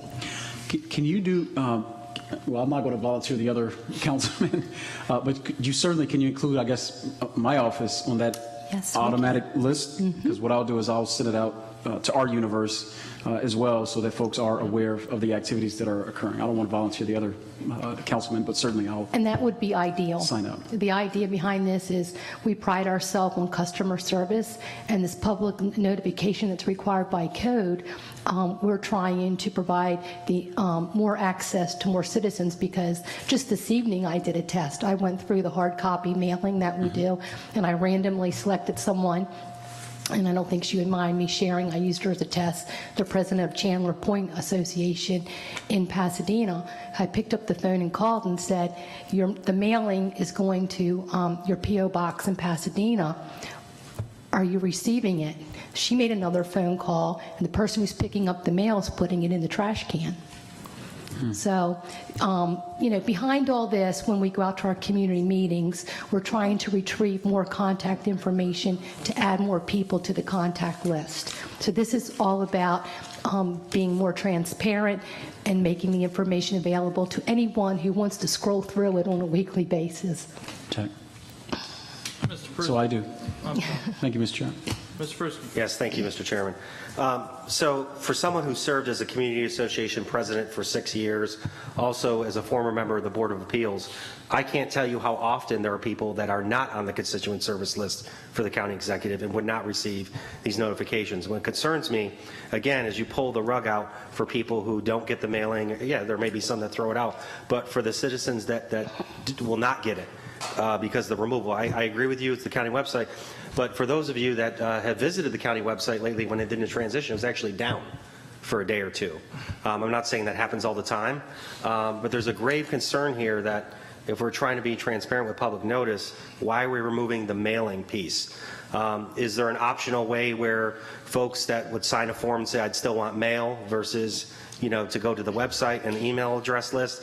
And also the council may keep their own constituent service list, but it's held in the county exec's office, and I see a lot of provisions here now removing that ability. So I don't know if you could address that. I didn't follow that. In here, the county executive holds the community association list, and it looks like there's language being removed because the mailing is going to be removed. Am I correct in saying that? There's several sections that I've seen that are being removed that pretty much now the email list is what will be it.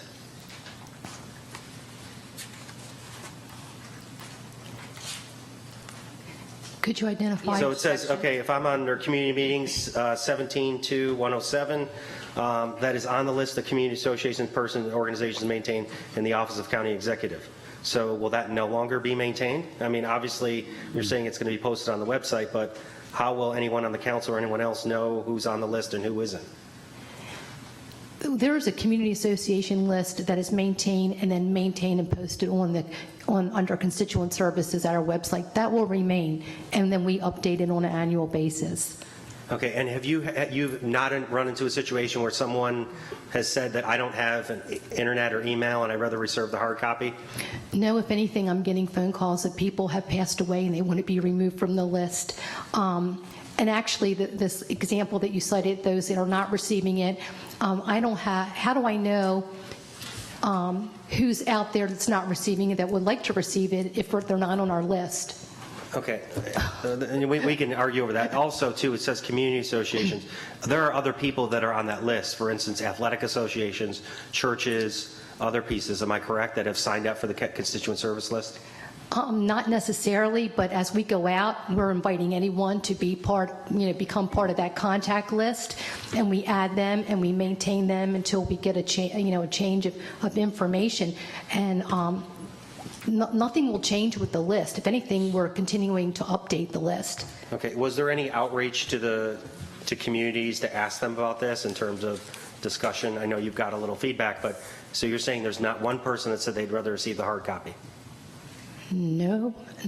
But Councilman Pruski, what we're going to be doing is notifying. At the work session, I provided a copy of the actual legal mailing, and last week I emailed your legislative aides a sample of what this weekly email will look like. The legal mailing that we do, we were going to educate the citizens that are receiving the hard copy mail and let them know what's coming forward, encourage them to continue to receive, and how to go about going online at Planning and Zoning and self-subscribe for this weekly email. Okay, thank you. Ms. Tate? I had a question on page 4 of the bill in reference to site development plans. Is there a reason that they're striking language as related to sending copies of comments to each participant at a pre-submission meeting? I mean, right now now it goes to, that needs to be included with the site development plan when it's submitted. So is there a reason why now, unless you're within the 175 feet, you're not going to get a copy if you participate in that pre-submission meeting? Are you looking at I'm sorry. 13. C13? No, 17.4202C13, it says, it's striking the language for each participant at the pre-submission meeting. So instead, it would be to all the lot owners with 175 feet. So is there a reason why it's not going to be to both groups? Because there are some people who may be at a pre-submission meeting who are not living within that 175 foot who would otherwise get a copy of these comments from the pre-submission meeting. And that language is being taken out of the bill. But I think the comments will be online.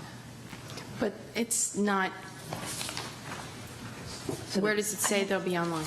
I think that's in one of the other sections. But that's a developer's responsibility. I guess my question is, if someone makes an affirmative step to go to a pre-submission meeting and participates in the discussion, it's now incumbent upon them to go back and see whether or not what the outcome was.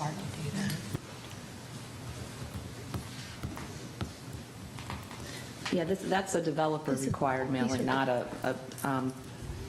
Yeah, and I'm still asking the question, why are they not being held to do that anymore? If this is related to the county posting things, like why is this in this bill? I have to go back and look at that. I'm not sure how that matches up, quite frankly. This is probably going to be amended, so you have 2 weeks let me take to look into it and get back to just us. let us know why that's in there. Great. Any other questions? All right, we'll open up the public hearing. Is there anyone here wishing to speak on 2616? Seeing.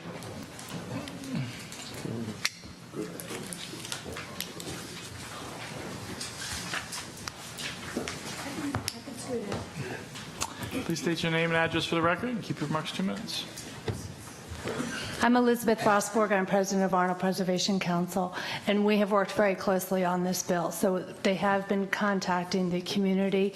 We support it with the amendments. There was a slight fine tonight, so we have an additional amendment, and I agree with what Amy has found, so we would appreciate even more to tweak it and make sure that everybody who wants to get the information has the information available to them.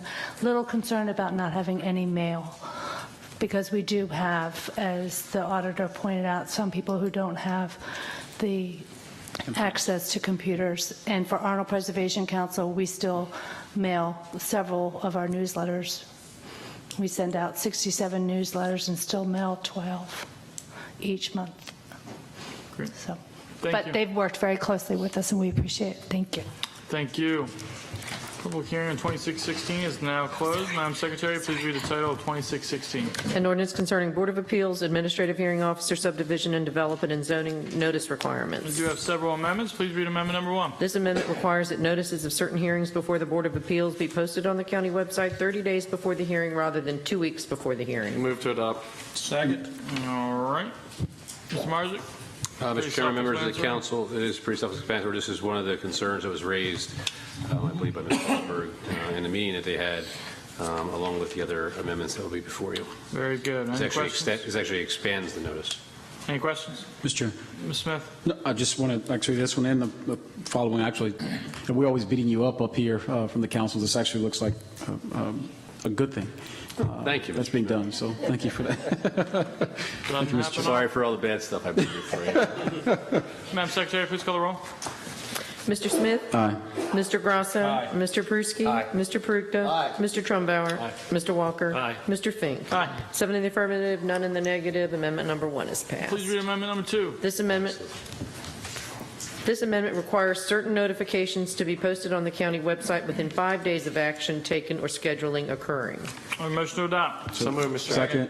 Second as well. Mr. Marzi? Mr. Chairman, members of the council, this was just to change the word regularly to clarify that it's within 5 days of this scheduling. Sounds fair. Any questions? Please call the roll. Mr. Smith? Aye. Mr. Grasso? Aye. Mr. Pruski? Aye. Mr. Perutka? Aye. Mr. Trumbauer? Aye. Mr. Walker? Aye. Mr. Fink? Aye. 7 in the affirmative, none in the negative. Amendment number 2 is passed. Please read amendment number 3. This is a technical amendment that adds current code language inadvertently omitted from the bill. A motion to adopt. So moved. Second. Second involved. Mr. Marzi? Nothing out of the auditor pointed this mistake out to us. Very good. Any questions? Please call the roll. Mr. Smith? Aye. Mr. Grasso? Aye. Mr. Pruski? Aye. Mr. Perutka? Aye. Mr. Trumbauer? Mr. Walker? Aye. Mr. Fink? Aye. 7 in the affirmative, none in the negative. Amendment number 3 is passed. Madam Secretary, please read amendment number 4. This amendment requires application for modifications to be posted on the website. Motion to adopt. So moved. Is there a second? Second. Second. Mr. Marzi? Mr. Chairman, members of the council, this was actually just brought to our attention this evening. It was, I think, an oversight in the original drafting here, so we'd ask for your support. Any questions? Seeing none, please call the roll. Mr. Smith? Aye. Mr. Grasso? Aye. Mr. Pruski? Aye. Mr. Perutka? Aye. Mr. Trumbauer? Aye. Mr. Walker? Aye. Mr. Fink? Aye. 7 in the affirmative, none in the negative. Amendment number 4 is passed. Great. This bill will be heard at our next council meeting as well. Madam Secretary. I have a question. I'm sorry? I have a question. Sure. Madam Alderman? Mr. Marsick, did you get the second email I sent about another technical correction about taking out the reference to the county executive in on page 4 on the heading on page 24? I did. Ms. Blair advised, I think, that that's going to be done by the drafter. Or Yeah, that's a excuse me, by- tagline. We don't amend Oh, okay, taglines. you So don't it'll be have to done have that at the time of okay. codification. Okay. Yep. I'm sorry. I thought I got back to you on that one. I I don't know apologize. if you did or not, but thank you. Very good. We'll hear this bill again at the next meeting. Madam Secretary, please read bill number 2716. An ordinance concerning personnel, classified service, overtime pay, police communications, operator 4. All right, Mr. Marzi. Mr. Chairman, members of the council, as we discussed at the work session, before I begin, Chief Tamal Tamari from the Police Department, Deputy Chief Cramp, Susan Harold from the Office of Personnel, and Kelly Lovett from the Office of Law are here with me at the table. Police communication officers, which are called PCO4s, are considered management and non-represented employees. PCO1s, who are the 911 call takers, and PCO2s, who are the dispatchers, are represented by the Local 582. The County Police Department is currently authorized for 4 PCO4 positions, and the department currently has 1 PCO4 vacancy. This legislation is necessary for the PCO4s to work as PCO2s on an overtime basis. Again, we discussed this bill at the work session. Chief Altamari and Deputy Chief Cramp and Ms. Harold will be happy to answer any questions that the council may have. Thank you. Any questions from the council? Mr. Chair? Yes, Mr. Walker. Chief, some questions for you. I guess when Deputy Chief Cramp was in before us the last time, it didn't sound like that we had a plan going forward. I had a subsequent conversation with you, which seemed to indicate there was more plan possibly than we had discussed at the previous meeting. I guess, one of the things that came up was the pay. And I had requested from the Office of Personnel the list of the number of positions we have in the 911 center. And that's sort of, I guess, the premise behind this bill, because it appears that we're having trouble keeping people in that PCO2 position.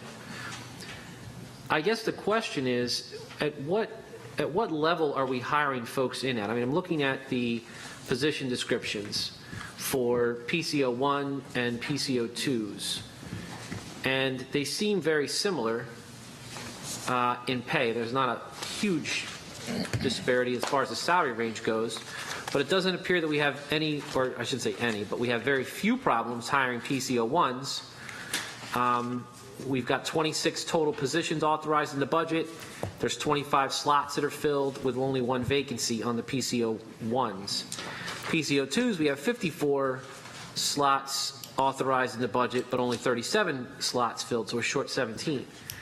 When you look at the salary ranges,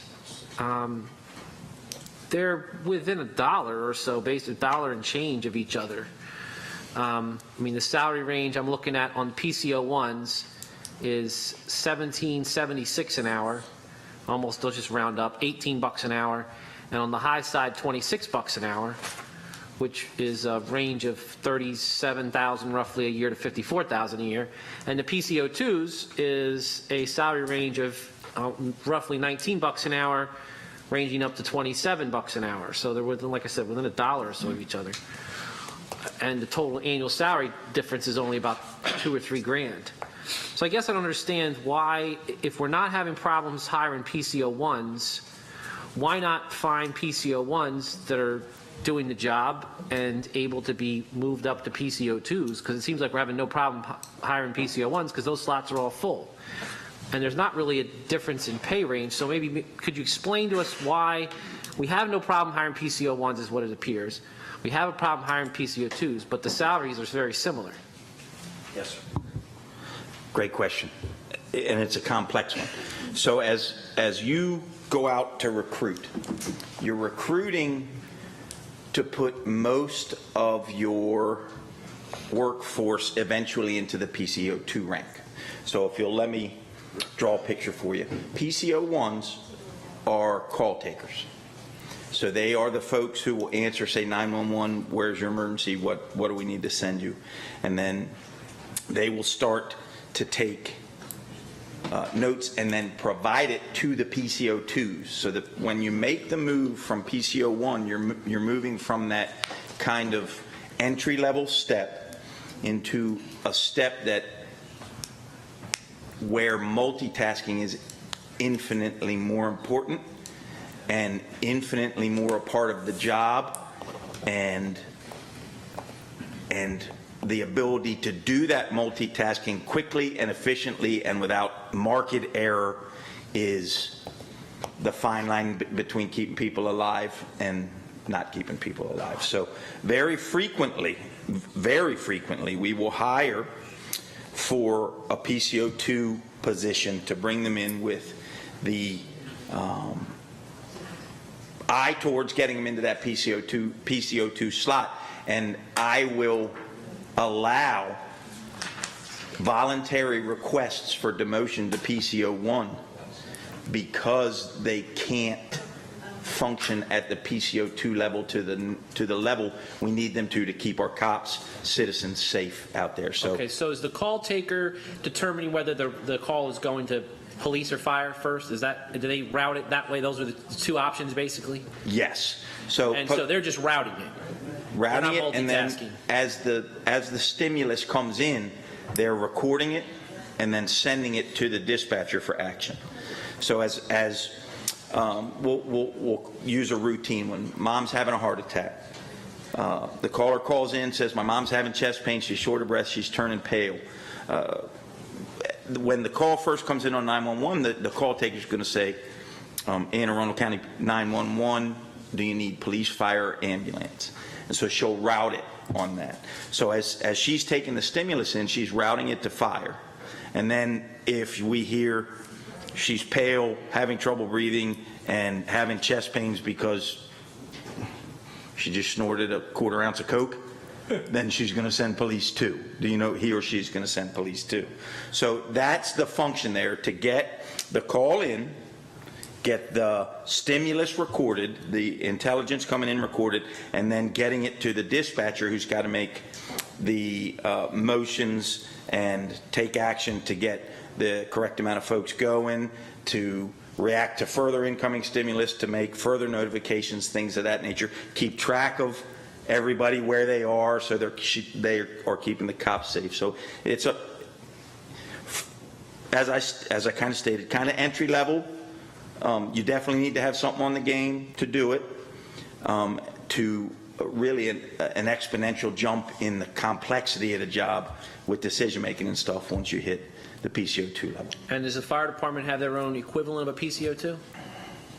I cannot answer that one for you. So I mean, if the person's routing the call, and let's say it's, as you gave the example, police and fire because she snorted coke and is having a heart attack, fire gets pulled in at some point. Check. So there's got to be somebody equivalent of a PCO2 that's getting the call at the same time the PCO2 is taking the call on the police side, right? I mean, because they have their own center across the street in their own building. I see your point, and I'm not sure how they break it up, but certainly they have the dispatcher. The PCO2 is the dispatcher for us, so they certainly have the dispatchers over there. So has there been any thought given to combining the whole operation? I mean, why are we splitting the functions apart into two? I mean, it seems like, and I know that's probably, as with any, governmental agency, it's a territorial type of thing. Okay, I don't want to give up my people, and merge them in with the other people from another agency. So is that playing into it as well? Because it seems like if they're doing something similar on the other side, it would just be a matter of sort of merging the operation together. Yes, the short answer is yes, it's in the planning stages. We are discussing with the administration quite a bit, having a shared 911 center. We have had studies. We've had a study undertaken on that. I don't think that there really isn't much parochialism about my backyard, your backyard on this. I think we all agree that a shared 911 center is going to be where we need to go. I think we're discussing options for that with the administration. I think the thoughts about getting it done sooner rather than later in this pace that we're used to at county government is at the forefront of our thoughts, and I think you'll start to see more concrete communication out on that in the near future. So why, again, going back to my point, I'm sorry you weren't here at the last meeting, but I was questioning the deputy chief about the disparity in salary. So, we're talking about a high stress type of situation is the way it was explained to us. And, I'd liken that to maybe like an air traffic controller, right? So those guys get paid a ton of money, maybe not enough, who knows, I don't know, but they're getting paid 6 figures, right? And because they're under a lot of stress and a lot of pressure. And it seemed like that was sort of one of the reasons why we were told that there was a problem filling those slots. When you hire someone at the PCO2 level, you've got a pretty wide range. Are we hiring them at the lower end of the level, or are we hiring them at the higher end of the level?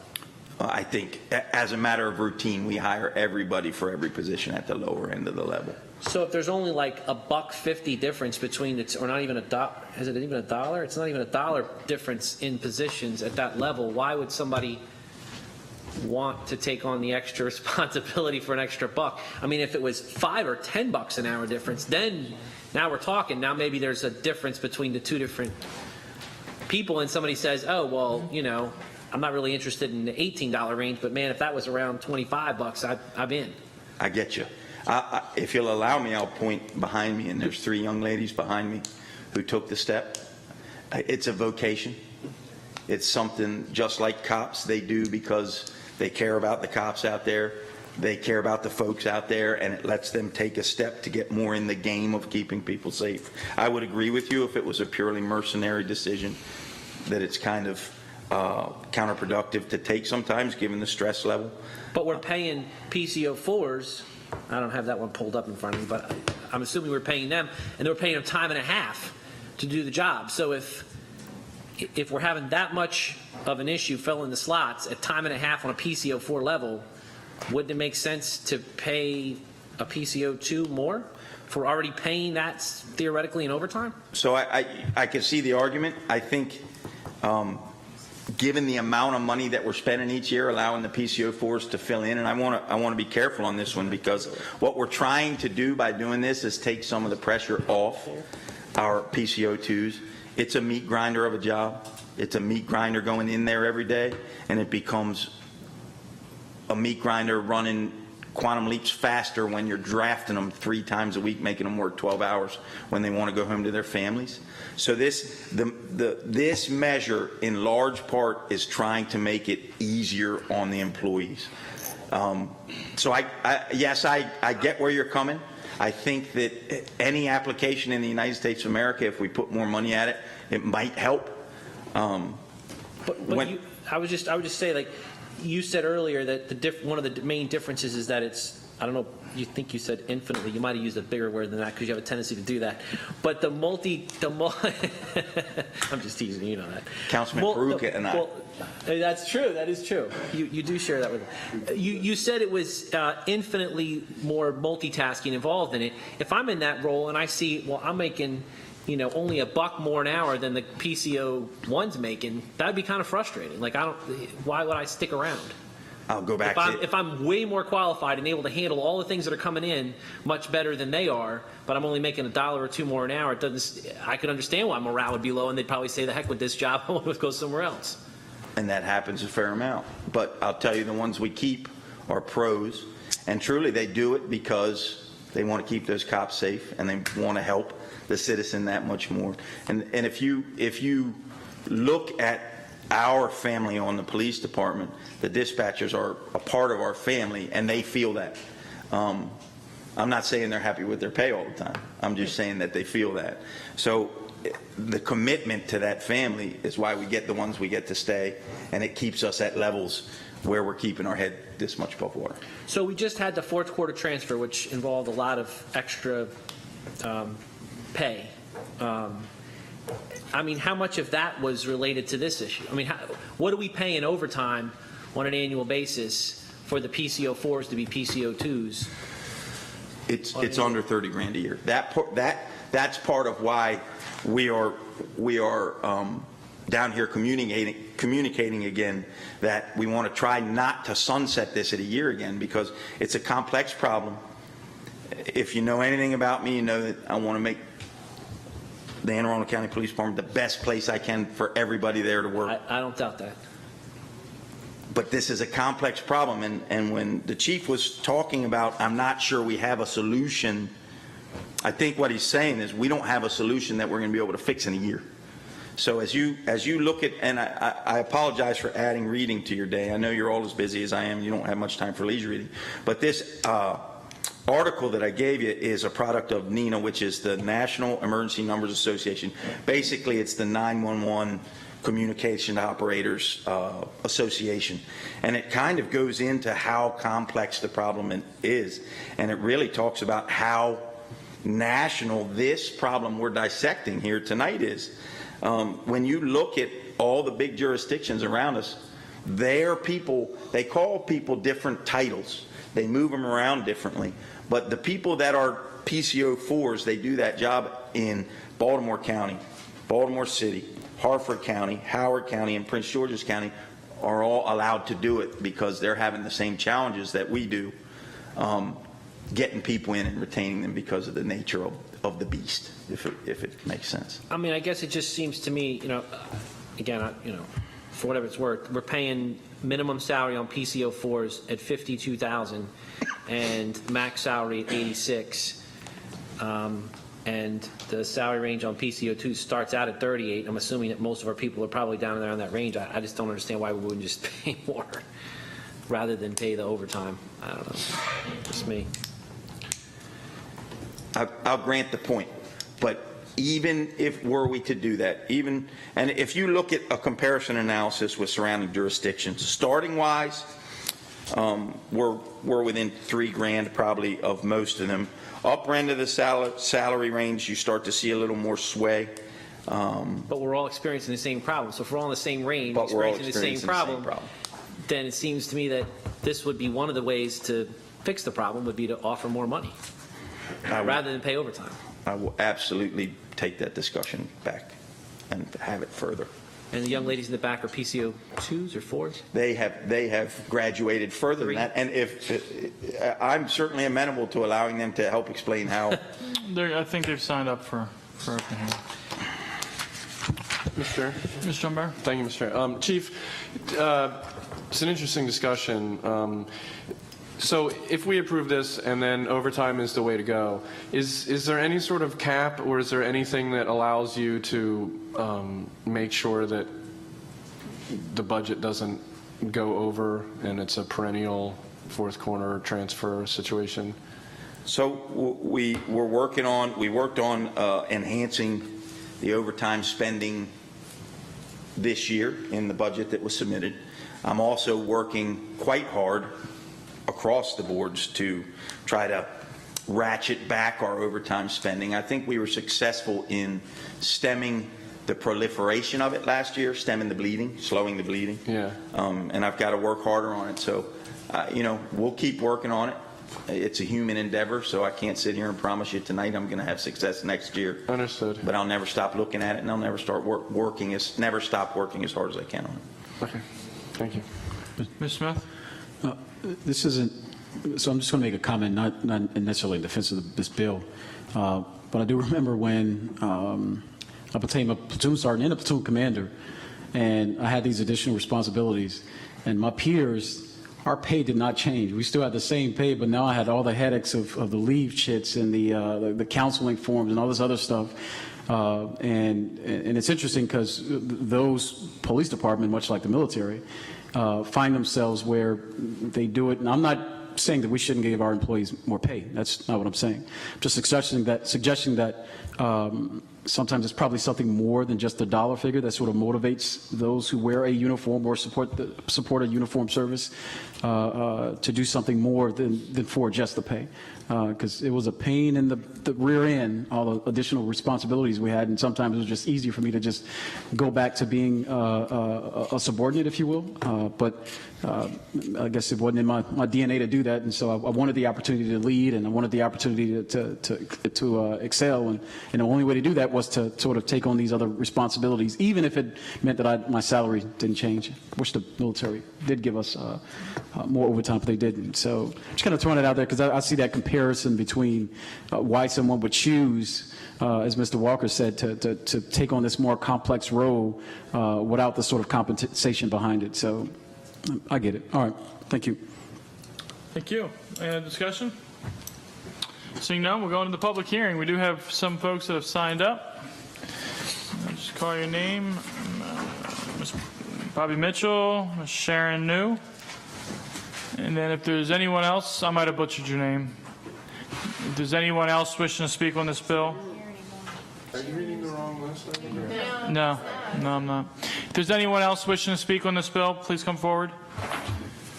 Seeing none, I wasn't planning on speaking. Please come up, sit down, state your name and address for the record. Make you stand up. Brooks, I live at 35 Hill Road in Severna Park. As far as general aviation and flying goes, you talk about the air traffic controllers getting paid the big money. It's not necessarily the stress thing, but it's because they can do it. I'm familiar with it somewhat. One of my best friends is Marcel Bernard, who ran Freeway Airport for 23 years, turned away the first batch of terrorists. Last 5 years, he's been inspector with the FAA. So that gives me reason to comment on that. As far as the chief with the hour, $1.50, $2 an hour, what you're saying, you're going to pay overtime if it's a high-stress job and you're working your 8-hour shift. You're going to pay some overtime now for a 12-hour shift. So what's that going to do to tax that person on their duties? And isn't that going to create the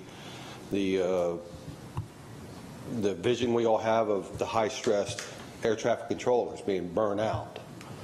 So it just, where's the overtime going? I understand what you're saying between level 1, level 2, but I don't think throwing any overtime at people that already are under a lot of duress with their present job would be the answer for that, if that makes any sense. Just as an outsider looking in to see what you all had said on that. And that's also another good friend of mine I've known for many years is Danina Meadows, who was head of the 911 call center with PGFD. And I'd be happy to give you her number if you want to talk to her. And I mean, we're all the state of Maryland. There's another reason why we can't go from one county to another to see how to solve our problems. You know? So, thank you. Thank you. All right, the public hearing on 2716 is now closed. Madam Secretary, please read the title of 2716.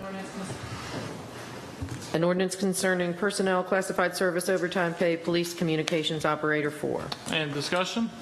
Please call the roll. Mr. Smith. Aye. Mr. Grasso. Aye. Mr. Pruski. Aye. Mr. Perutka. Aye. Mr. Trumbauer. Aye. Mr. Walker. Aye. Mr. Fink. Aye. 7 in the affirmative, none in the negative. Bill 2716 is passed. Please read the title of 2816. An ordinance concerning zoning alcoholic beverage uses. All right. Mr. Grasso, this is your bill. Well, through some conversation and everything, this bill pretty much handles every issue that I was looking at. Some of the points that I might want to bring out. One of the guidelines that I was using to go along with this was mimicking state law. So in state law, it says that, you know, you're not allowed to have a packaged goods store within 1,000 feet of a school or a church. The county had in their parks, and that was causing a problem. So we've taken the word parks out of the situation. The other issue that was concerned is that a restaurant who was off-selling liquor could, in theory, turn around and start going into packaged goods. So if you look at Article, what is it, 2B, if I'm getting it right, it says that a restaurant that is off-selling liquor is not allowed to be in competition with a packaged goods store. So what we did here is pretty much clarified a couple issues with the park issue to not allow restaurants to go into a packaged goods scenario. The caveat behind here is that they got to be at least 1 mile away from another packaged goods store, which no one has a problem. So if we talk about one of the restaurants, Dave's Crab House, you know, he can have a packaged goods store. He's fine because he's more than 1 mile away. And the reason this all came about is that there are some packaged goods stores that are very close to restaurants that are off-selling, but these restaurants that are off-selling have taken upon themselves to become a packaged goods store. And to me, you know, I believe in free enterprise for everybody, but on the same token, you know, if you have a packaged goods store that their sole source of income is packaged goods, and you have a restaurant that can do food and packaged goods and off-sell, it's not a level playing ground. Not to exclude that it's also against state law. I've known of cases where the liquor board has went to these establishments and had them take down their posters in their restaurants or off the side of their restaurants because they're operating like a packaged goods store. And we have like 22 establishments that I can think of, and I'm pretty close to it, that are restaurants that are operating off-sell, which they're allowed to do by state law, but some of them have taken it beyond the next step and are trying to act like a packaged goods store, which is against state law. Okay, so what I did is through zoning, with everyone's approval, we've pretty much matched up to what state law should be. Now, I talked to Mr. Walker. He's walked away for a moment. We have a situation where Pancho Pete's, I believe, according to what Mr. Walker's saying, is that they went and applied to the county for permits for a cooler and all the necessary things to become a packaged goods store. In contrary, they're not allowed to do that because that's exactly what state law says they're not allowed to do. But the county somehow may have given them permits to allow them to move in that direction. I also know that the liquor board, through complaints, have went to Pancho Pete's and made them remove their billboards or their signs in the windows because, again, they're operating like a packaged goods store, and Article 2B says they're not allowed to do that. So that's pretty much, like I said, I'm fine with this. I think this bill pretty much hits everywhere that we're supposed to be, and I guess the administration can tag along to it, or anybody else has anything to say about it. From the administration, Mr. Marzick. We'll save our comments for the amendments. We've been working with Mr. Grasso and offering our amendments because we had a related bill that's before the council now. We were hoping to have that bill incorporated into this. Mr. Walker. Thank you, Mr. Chairman.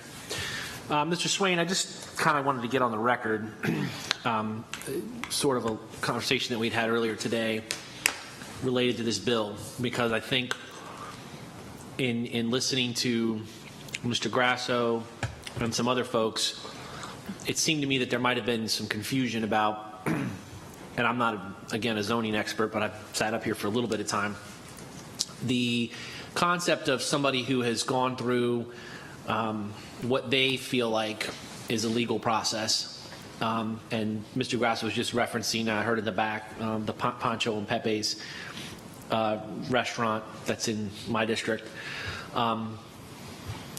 where they have gone to the liquor board, asked for the change, come to the county, asked for building permits, hired an architect, built out the store, made the conversion, and I understand there's some lawsuits or whatever going on, but from their perspective, they feel like they've sort of followed what they should have followed to get to where they're at. Maybe they were in violation of state law. Maybe the county shouldn't have issued permits, but we did. And I guess the question is, if this bill passes, where do they stand? So some of the comments I had heard were that they'd basically have to shut that whole side of the business down. My sort of experience on the council has proven that some of these changes that we make to zoning sometimes might catch somebody in a situation where they have been operating under the mindset that they're operating legally, and they got there legally, and now we change the zoning on them. They're no longer legal by the zoning code, but they would continue to operate in a legal non-conforming use situation where they'd be required to send a letter to the county every year and state, hey, we're still here, we're still doing the same thing we've always been doing. So my impression is, based on our conversation, that they would be in that legal non-conforming status should the bill pass as it's currently drafted. Is that an accurate assessment?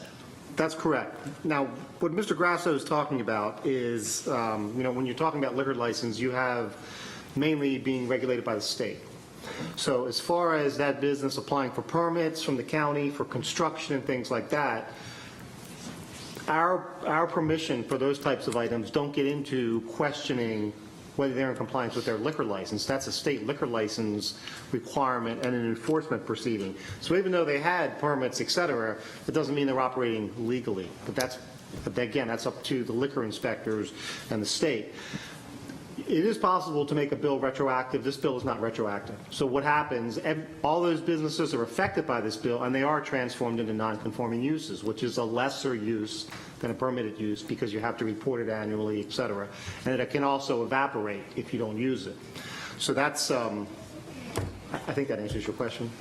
Yeah, it does. So going forward, the current restaurants that are in using their license in this way would continue to be able to do that. And then if, let's say that in a legal non-conforming manner, let's say that now the liquor board decides that they want to issue another request for change from another restaurant, this bill is passed, they would no longer be permitted to do that. Is that? From a zoning perspective, yes. So planning and zoning would reject their application to convert a portion of the restaurant into a retail operation or packaged good operation. Right, and I think the way the liquor license process works is the liquor board contacts the county for zoning confirmation, and if they couldn't meet these requirements, then they wouldn't even be able to pass eligible the liquor for the license part of it. Right. So essentially, what we're doing is, by passing this, we're preventing the liquor board from being able to issue licenses in this way, in this manner, so that they'd have both a restaurant and packaged goods stores in the same facility. Well, yes, that's. I mean, basically, it shuts down that license or that component of the license. It's a distance requirement, and from the liquor board standpoint, there is supposed to be a showing of need for any type of license that's granted, but this is an additional check. Okay. And the administration's position on this bill as it stands without the amendment? We were fine with the bill. We're trying to add our amendment into it. Okay. Thank you. Thank you, Mr. Chairman. Mr. Chair. Mr. Chairman. Thank you, Mr. Chair. I'm wondering if the sponsor can just concisely tell me, so why did you introduce this? What are you trying to fix? Like, I didn't quite catch that in your preamble. Well, it was in Mr. Walker's district, was a prime example of it. He's got a mom and pop operation, Crofton Liquors, that have been there for like 30 plus years, okay? And their sole business is the liquor store. And lo and behold, what happens is you have a restaurant, which is right across the parking lot, you know, turning around, and state law says that they're allowed to off-sell, and off-sell basically means the patrons that are already in the restaurant. You want to take home a glass of wine or a bottle, they cork it, and you leave. Well, what these people have done is they've taken it to a whole nother level and have become packaged goods stores. I mean, I've actually walked up to the front door and said, liquor store is closed today. So this is to protect existing businesses from another entity coming in and kind of taking over their turf. Yeah, pretty Okay. much, because All right. That's what I wanted to know. Yeah, it's not a fair playing field is what it really boils down to. Okay. Because they're already breaking the law. They're not supposed to be doing it. The Article 2B says they're not supposed to do that. And because no one has said anything, people have gone from just drinking a bottle of wine to going home to actually becoming full-fledged liquor stores. Well, and so that's, again, another question I had, and maybe I just don't quite understand or appreciate the difference between a packaged goods store and a liquor store, but those are different under our code? No. Packaged goods store and a liquor store is the same thing. But so I'm Off-sales. guessing by the all caps in this that there was not previously a definition for packaged goods store. Not in our code. There is a definition in state law, and that's basically the definition that we picked up to use in this bill. So currently, because this bill hasn't passed, we don't have a definition for packaged goods stores, but we've referenced the state definition? Well, or the county doesn't recognize packaged goods stores? No, we do recognize them. They're a permitted use. This whole bill confuses me. I'm very confused about But packaged goods this bill, stores Mr. was Slade. never defined, perhaps just because it was expected that everyone knew what a packaged goods store was. We thought part of this bill is adding that definition of state law, so there's no question as to what a packaged goods store is. The issue really comes up is that restaurant off sales, I mean, it's what Mr. Grasso described, but there's also no, other than limits imposed by the liquor board, there's no limits on how far that off sales can sort of migrate. And that's what happens in a couple occasions where you have restaurant off sales where the off sales are sort of overtaking the restaurant. Gotcha. And that's never been the intent of off sales. And I think in the past there was much more of an inclination for the liquor board to grant these off sale licenses, whereas currently they don't seem to do it as much. So, man, these liquor issues are something else, aren't they? They're complicated because you have the state involvement and the county involvement. It is complicated. Actually, if I had a couple more small questions, and then I'll gladly yield to Mr. Smith. Again, in your preamble, Mr. Grasso, you mentioned taking out the part about the park, but I don't see that in this bill. Well, it talks about distance, which is the same thing. It's one of I the think amendments. it talks about. Oh, it's amendment. Okay. Completely. All right. Well, I haven't really looked at the amendment yet. I'm concentrating on the bill. And then one last question, and maybe this is just a technical question, but the way I read in section 3 or in number 3, where it lists, an off-sale beverage license shall blah, blah, blah. And then it says, and for a restaurant at least 1 mile from a packaged goods store. Does that mean and for a restaurant, pause, at least 1 mile from a packaged goods store? Or does it mean and for a restaurant that is at least 1 mile? Is there a comma that should be there somewhere? This does get addressed in the amendment. Okay, Yes, then I there withdraw the probably should be a question. comma after restaurant. I withdraw it. Sorry. I yield. Should have listened to the chairman. Mr. Smith. So Mr. Grasso, just because I wanted to make sure I was crystal clear on it. So essentially, are you saying what's happening is there is a packaged goods store that's selling alcohol. They have a license from the state, and then you have a restaurant who comes later, gets a license for the restaurant. And over time, they try to do this off-siting thing, and is that the correct term? Off-sale. They convert to an off-sale, but the impetus of them even getting there is because they were a restaurant. And now they've kind of semi-converted, if you will, which kind of bleeds into the the ramifications of then becoming a liquor store in essence. Is that kind of That's what's exactly happening? it. They started, the restaurants were doing such a bad business that they lobbied the General Assembly and said, hey, we need to make some money here. So the General Assembly said, look, you can off-sell to your patrons, bottle of wine you want to take home or drinks or something like that there. That's all it was to help boost their sales up. Well, some of these restaurants have gone from boosting their sales up to actually creating a whole nother business that their license doesn't allow to do. And it says in Article 2B that these restaurants are not allowed to be in competition with the packaged goods store. So they've gone from the point of taking that bottle of wine and corking it to you walking up there and getting a 6-pack of Budweiser. And it's not fair because their license doesn't say they're allowed to do it, and it's not fair competition to the people that their sole income is packaged goods. Okay. And that's what you got. Sure. Otherwise, my personal feeling is, and how I feel about it, gives a liquor license to everybody. That's how I feel, but give it to everybody because the one that gives the best service and the best prices will stay in business. It's called free competition, free enterprise. That's what we live on. But the law, the state law says that you can do this, and you can do this as long as you're not in competition with it. And these folks, or these 20-some locations, have taken upon themselves to actually become so-called liquor stores. And they're going as high as putting the big old banners in the winter, smearing off, for whatever prices. And they're competing, and they're doing way beyond what the state has allowed to do. And what it's happened is it's hurt businesses that are sole income is a packaged goods store, particularly when they're 200 feet across the parking lot. Sure. It's not fair to that. I was going to ask how many businesses affect, but this actually doesn't affect. This affects future businesses who would potentially be in this situation. All right, thank you, Mr. Chair. Well, it'll put a lot of businesses in non-conforming, right? Correct. But they can still They can still operate, but it's a hassle. Yeah, it's it's not a permitted use. They're not going to be It's a happy. Legal, illegal use, if you will. But there are some restrictions on expansion and things like that that don't apply to regular permitted uses. So it's a lesser category of illegal use. And that's only just in the zoning issue, because the fact of the matter is, remember, state law doesn't allow them to do this. So if anybody calls up and complains to the liquor board and says, hey, this is a restaurant that has taken it beyond off-sale and now looks like a packaged goods store, which the liquor board has sent out to the place at Mr. Walker's place, made them pull the banners down from the window and everything. So it's against the law what they're doing, period. The question is, are we going to allow it? That's the question. Mr. Pruski? Mr. Chairman, I don't know if anybody on the panel here has reached out to any of those businesses. I mean, we're talking to them like we've talked with them. I haven't reached out, or I don't even know, honestly, if there's anybody in my district. But have we had any conversations with them as a part of the conversation at all? Not I. Okay.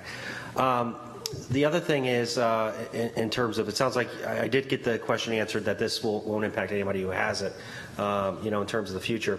But is there a difference? Like, I'm thinking, like, now this big thing is growlers.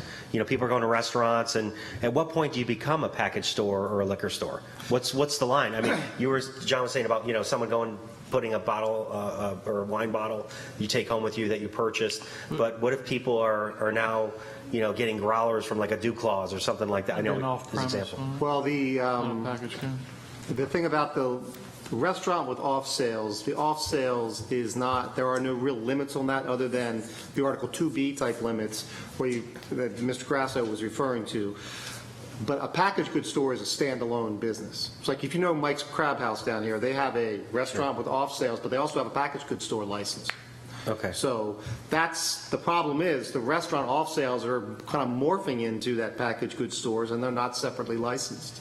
So it's okay to be able to take a growler home or a bottle of wine or whatever it might be, but I think the issue that's come up is sort of this migration from off sales into a packaged goods store. Okay, and besides communication with the people that it might impact, are there any applicants that are going through the process? I mean, I know if we pass this bill, it's 45 days later, but are we aware of anyone that I don't follow the liquor board, so liquor license applicants? Correct, that would be impacted by this. Are you aware of it?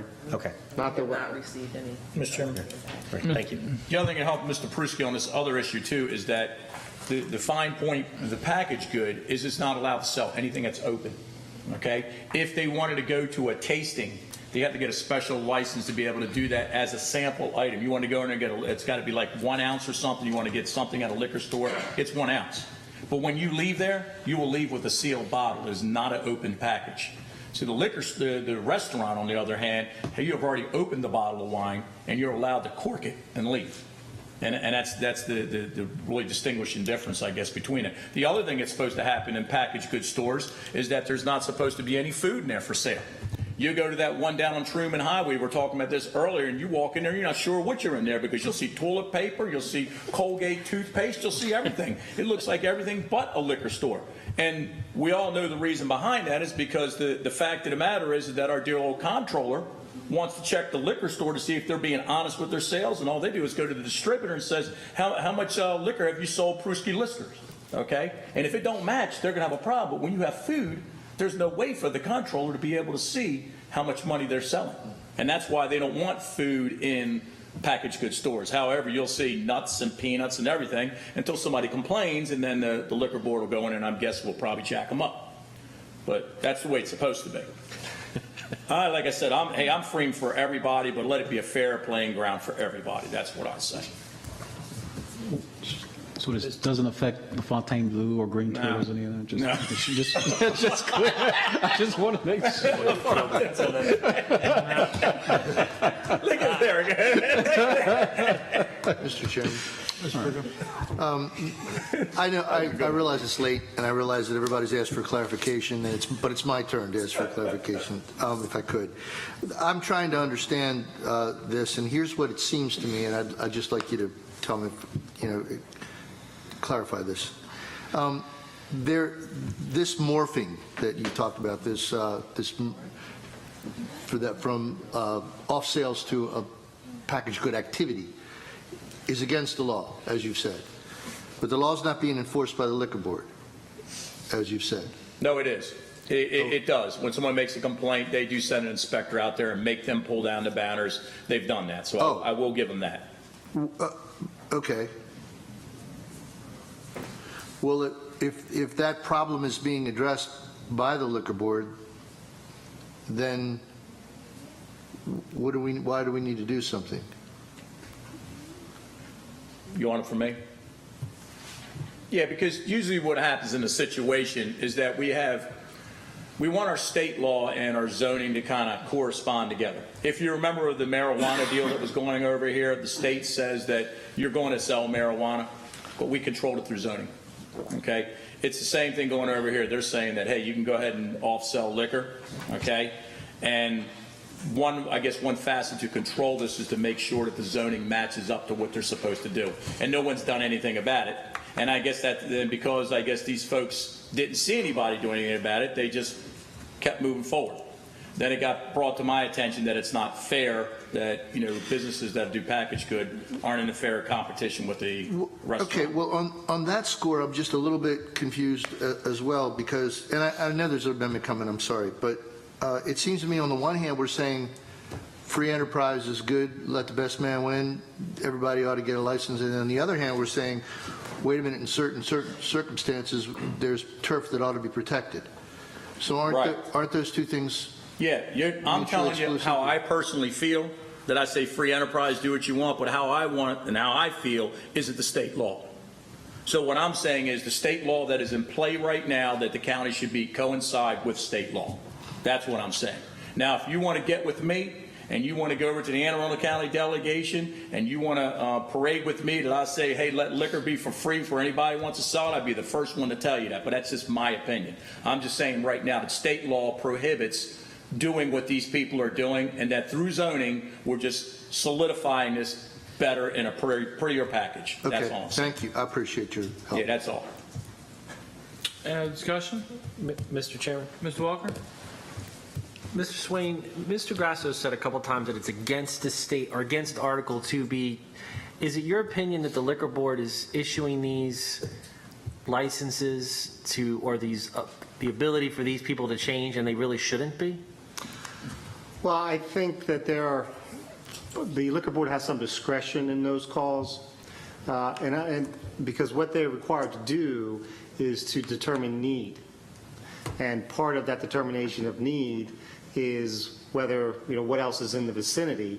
So the in sales or the off sales license really shouldn't be next door to a packaged goods store, because the whole, I guess the theory behind the off-sales license is to supplement the restaurant use when there's no other, alternative available to someone who wants to purchase. So there is a lot of discretion, what the liquor board does. And their rules do not say expressly that you cannot be in competition with the packaged goods store, but it's all based on that concept of need. So I think there was, and from speaking about this, I think there was in the past more of an inclination of the liquor board to grant these off-sales license, and maybe some of that was based on economic reasons, some of it was based on other reasons. So you don't see them as much being issued today. And I guess to Mr. Grass's point, it's, I mean, I get what Mr. Peruka was asking, that, it seems on the one hand you're saying you support, the free market, but then on the other hand you're saying we should regulate this. But then I also see the packaged goods store who, if it was a level playing field, would be able to decide, well, if the restaurant can sell, packaged goods, then why can't we open up as a restaurant or sell food? You know what I mean? I mean, if that would be more of a level playing field, because then the package store could compete a little bit better. Right. Is there a license that would allow them to do that? Like, is there like a license a liquor license that you're aware of that gives somebody the ability to have a packaged goods, sell packaged goods, and also have the restaurant or food?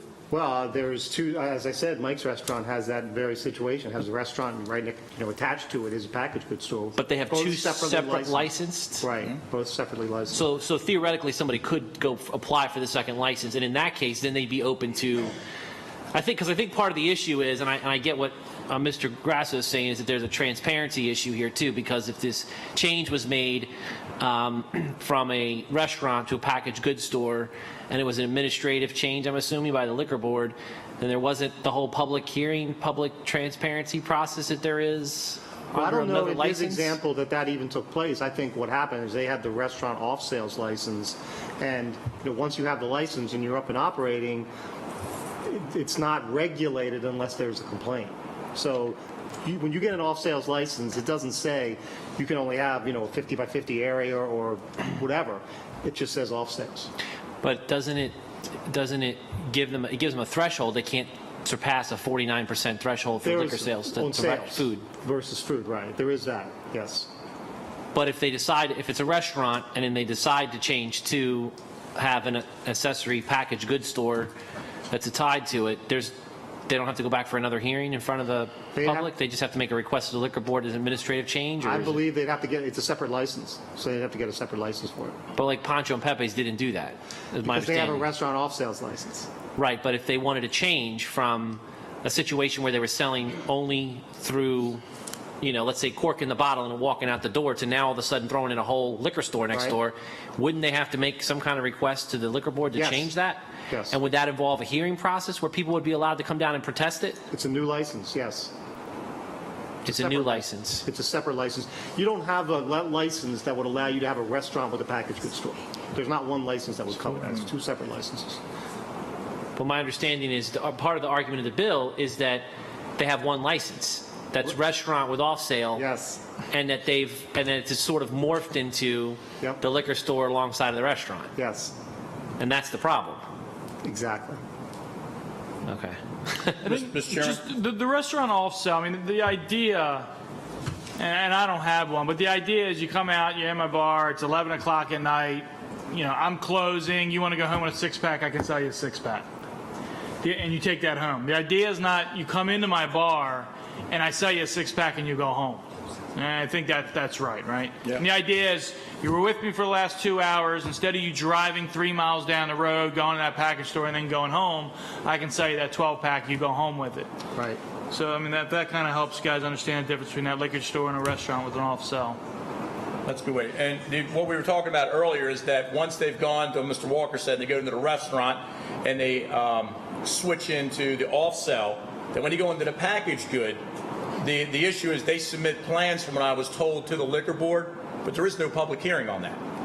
So maybe I'm wrong about that, but that's how I was explained to me, that they don't have a public hearing on that. You got to submit it to the liquor board of what they're going to do, but there's no public hearing, so it bypasses public hearing. And that to me is a concern also. So maybe I'm wrong, but we can Could you check clarify on that, somehow, maybe? but- Yeah. Yeah, I'll be happy to check on it. But I do believe if you're getting a separate license, it would require a hearing, but I'll check, I can check on that. I do have someone communicating with me saying that that they've never actually just did a wholesale sort of transition over that 49% threshold for a restaurant, so they do have to go through the process. And then someone else mentioned that if we, and this is not even on that subject, but they said that if we place a marijuana dispensary next to the restaurants, it'll increase the food sales. So they wanted me to say, and I figure I would throw that out there. Just, it's not going to be an amendment, but I thought it was worthy of repeating. So. Boy, Matt did the truth. Very good. We're going to public hearing. We will move into the public hearing for 2816. We do have Mr. Farr that has signed up. If anyone else is wishing to speak on this bill, I ask you to please come forward as well.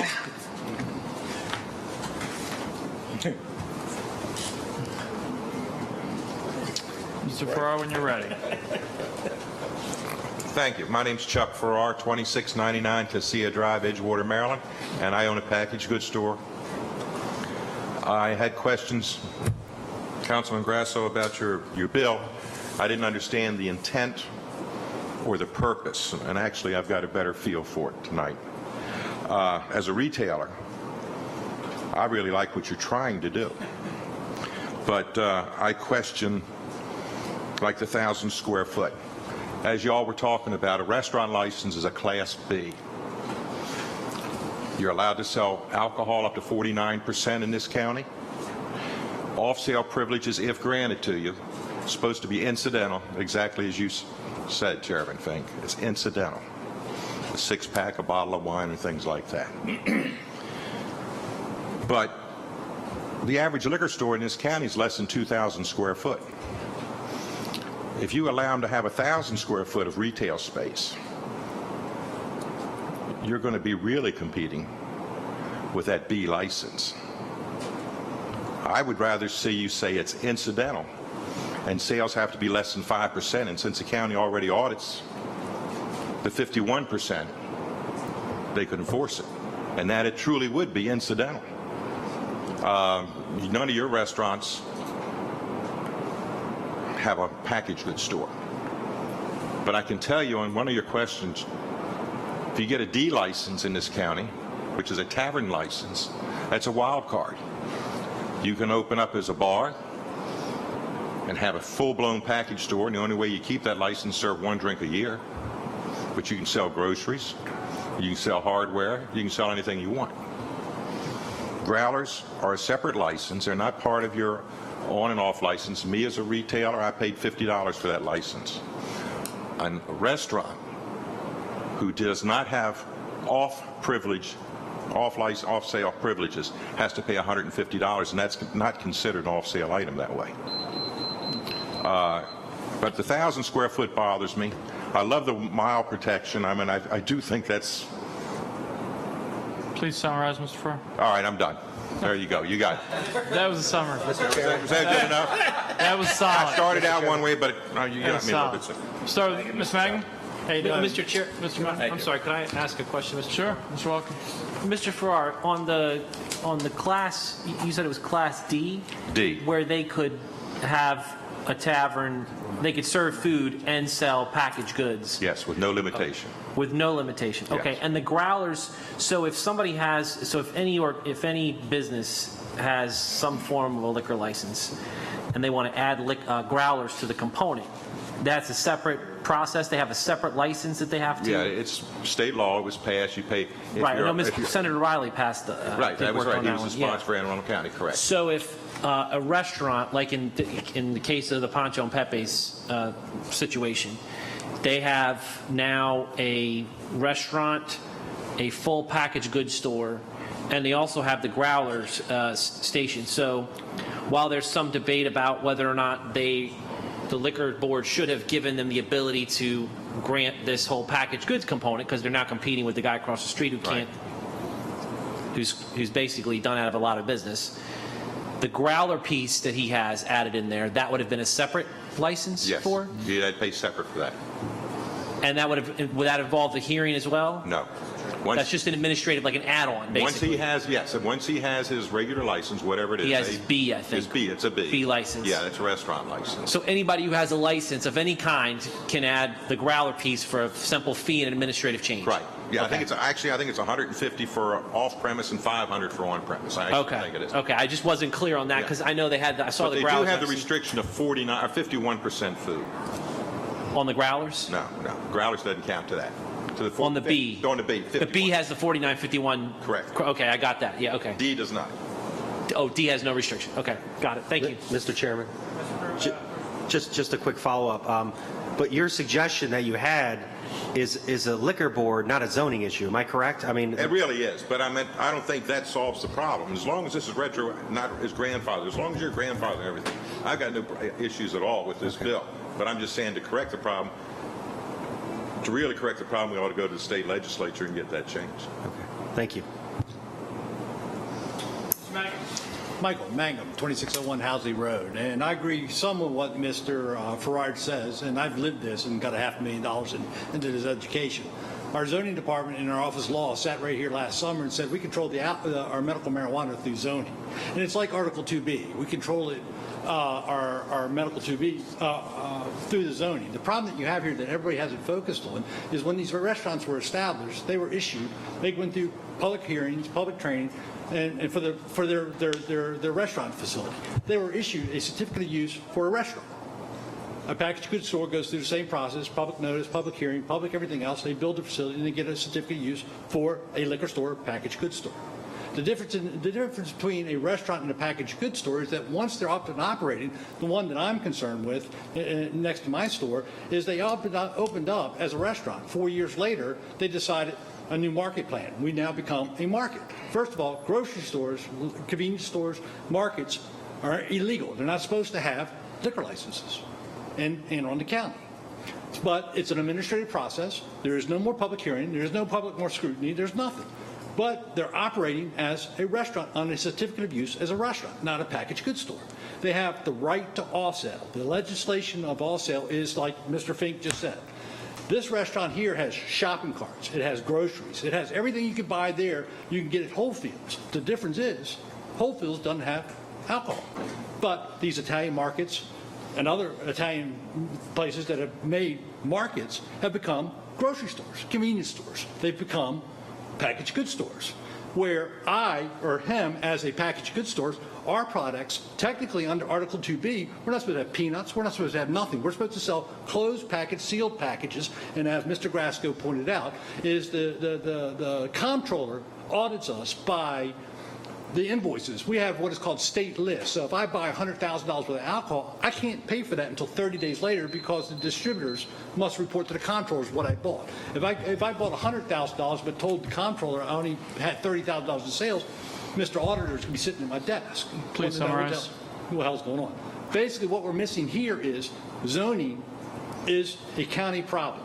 And these places that have gone to these packaged goods stores, they're operating as restaurants with certificate of use restaurants, not packaged goods stores. Thank you. Mr. Walker. Mr. Mangum, on the 5149% issue that was raised, is the comptroller monitoring that? No, it is. I've actually got called before Peter Frantro and I can't think of his name, one of the enforcement division there. They're looking for a way there to enforce that, but that's done basically annually when they renew their licenses. Restaurants they sign an affidavit saying that our sales are 5149. That is also open up to discretion because basically the way Article 2B is written, it's 5149 per sale. So if you come into Mr. Fink's restaurant and you walk out with a six-pack, that sale's not 5149. But the board and this board, and one other thing I want to point out is these operations you will find nowhere else in the state of Maryland other than Anne Arundel County. You will go any other county and you will not find these operations. There's 27 of them in this county. Now, as far as Mike's Crab House, I understand they did get an issue of it. And I believe there's some question whether there's legitimacy of that license should have been issued. Because under Article 2B, a restaurant is not supposed to be, the intent was when the economy turned, people, the retail association for restaurants they were complaining they can't sell their products. So what they did is said, if you're in a good Mexican restaurant and you have a Mexican beer and you like that beer and you want to buy it, it may not be available in a packaged goods store. So the legislator, and the way it was sold to the legislation is that the people should be able to buy it. And I don't have a problem with that. The problem that I have is these Ponchos and Peaches, these restaurants that have taken their restaurants and taken 3 and 4,000 square feet. He just said 2. Poncho Pizza is 4,000 square feet at a 13,000-foot restaurant and made a liquor store. The Italian market, right on here, there's pictures. Wine store. They have converted in 2000. They opened up as, I'm bad with names. Cantina d'Italia. Cantina d'Italia in 2000 when they built the facility. In 2004, they converted to the Italian market. They also opened up one in your district in Crofton. That failed. Okay? That failed. To this day, the names on the building don't even reflect the licenses. Don't even reflect anything. And that is a zoning enforcement. And here's the problem. You go to the liquor board with it, they say, we defer to zoning. We don't enforce zoning. They're operating because they got a license, a restaurant license with an offset. You go to zoning, and the zoning says, hey, they got a license, so it must be an allowable, accessible use. So it's passing the bucks. Thank you. Thank you all. Thank you. Public hearing on 2816 is now closed. Madam Secretary, please read the title of 2816. An ordinance concerning zoning alcoholic beverage uses.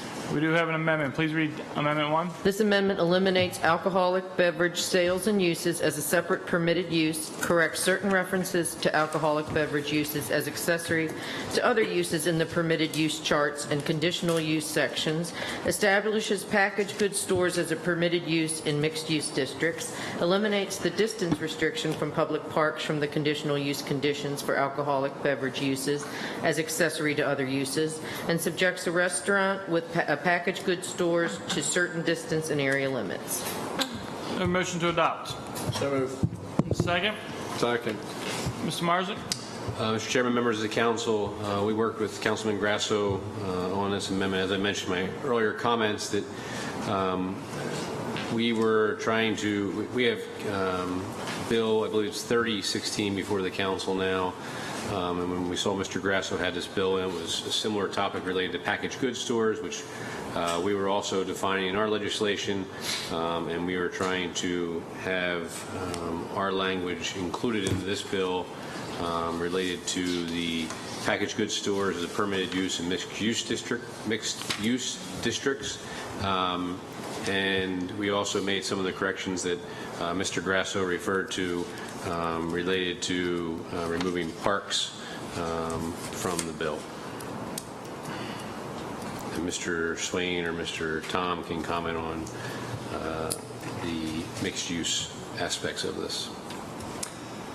Greg Swain from the Office of Law. The purpose of the amendment and the purpose of Bill 3016 was to correct a problem that's been around since 2005 when the new code went into effect.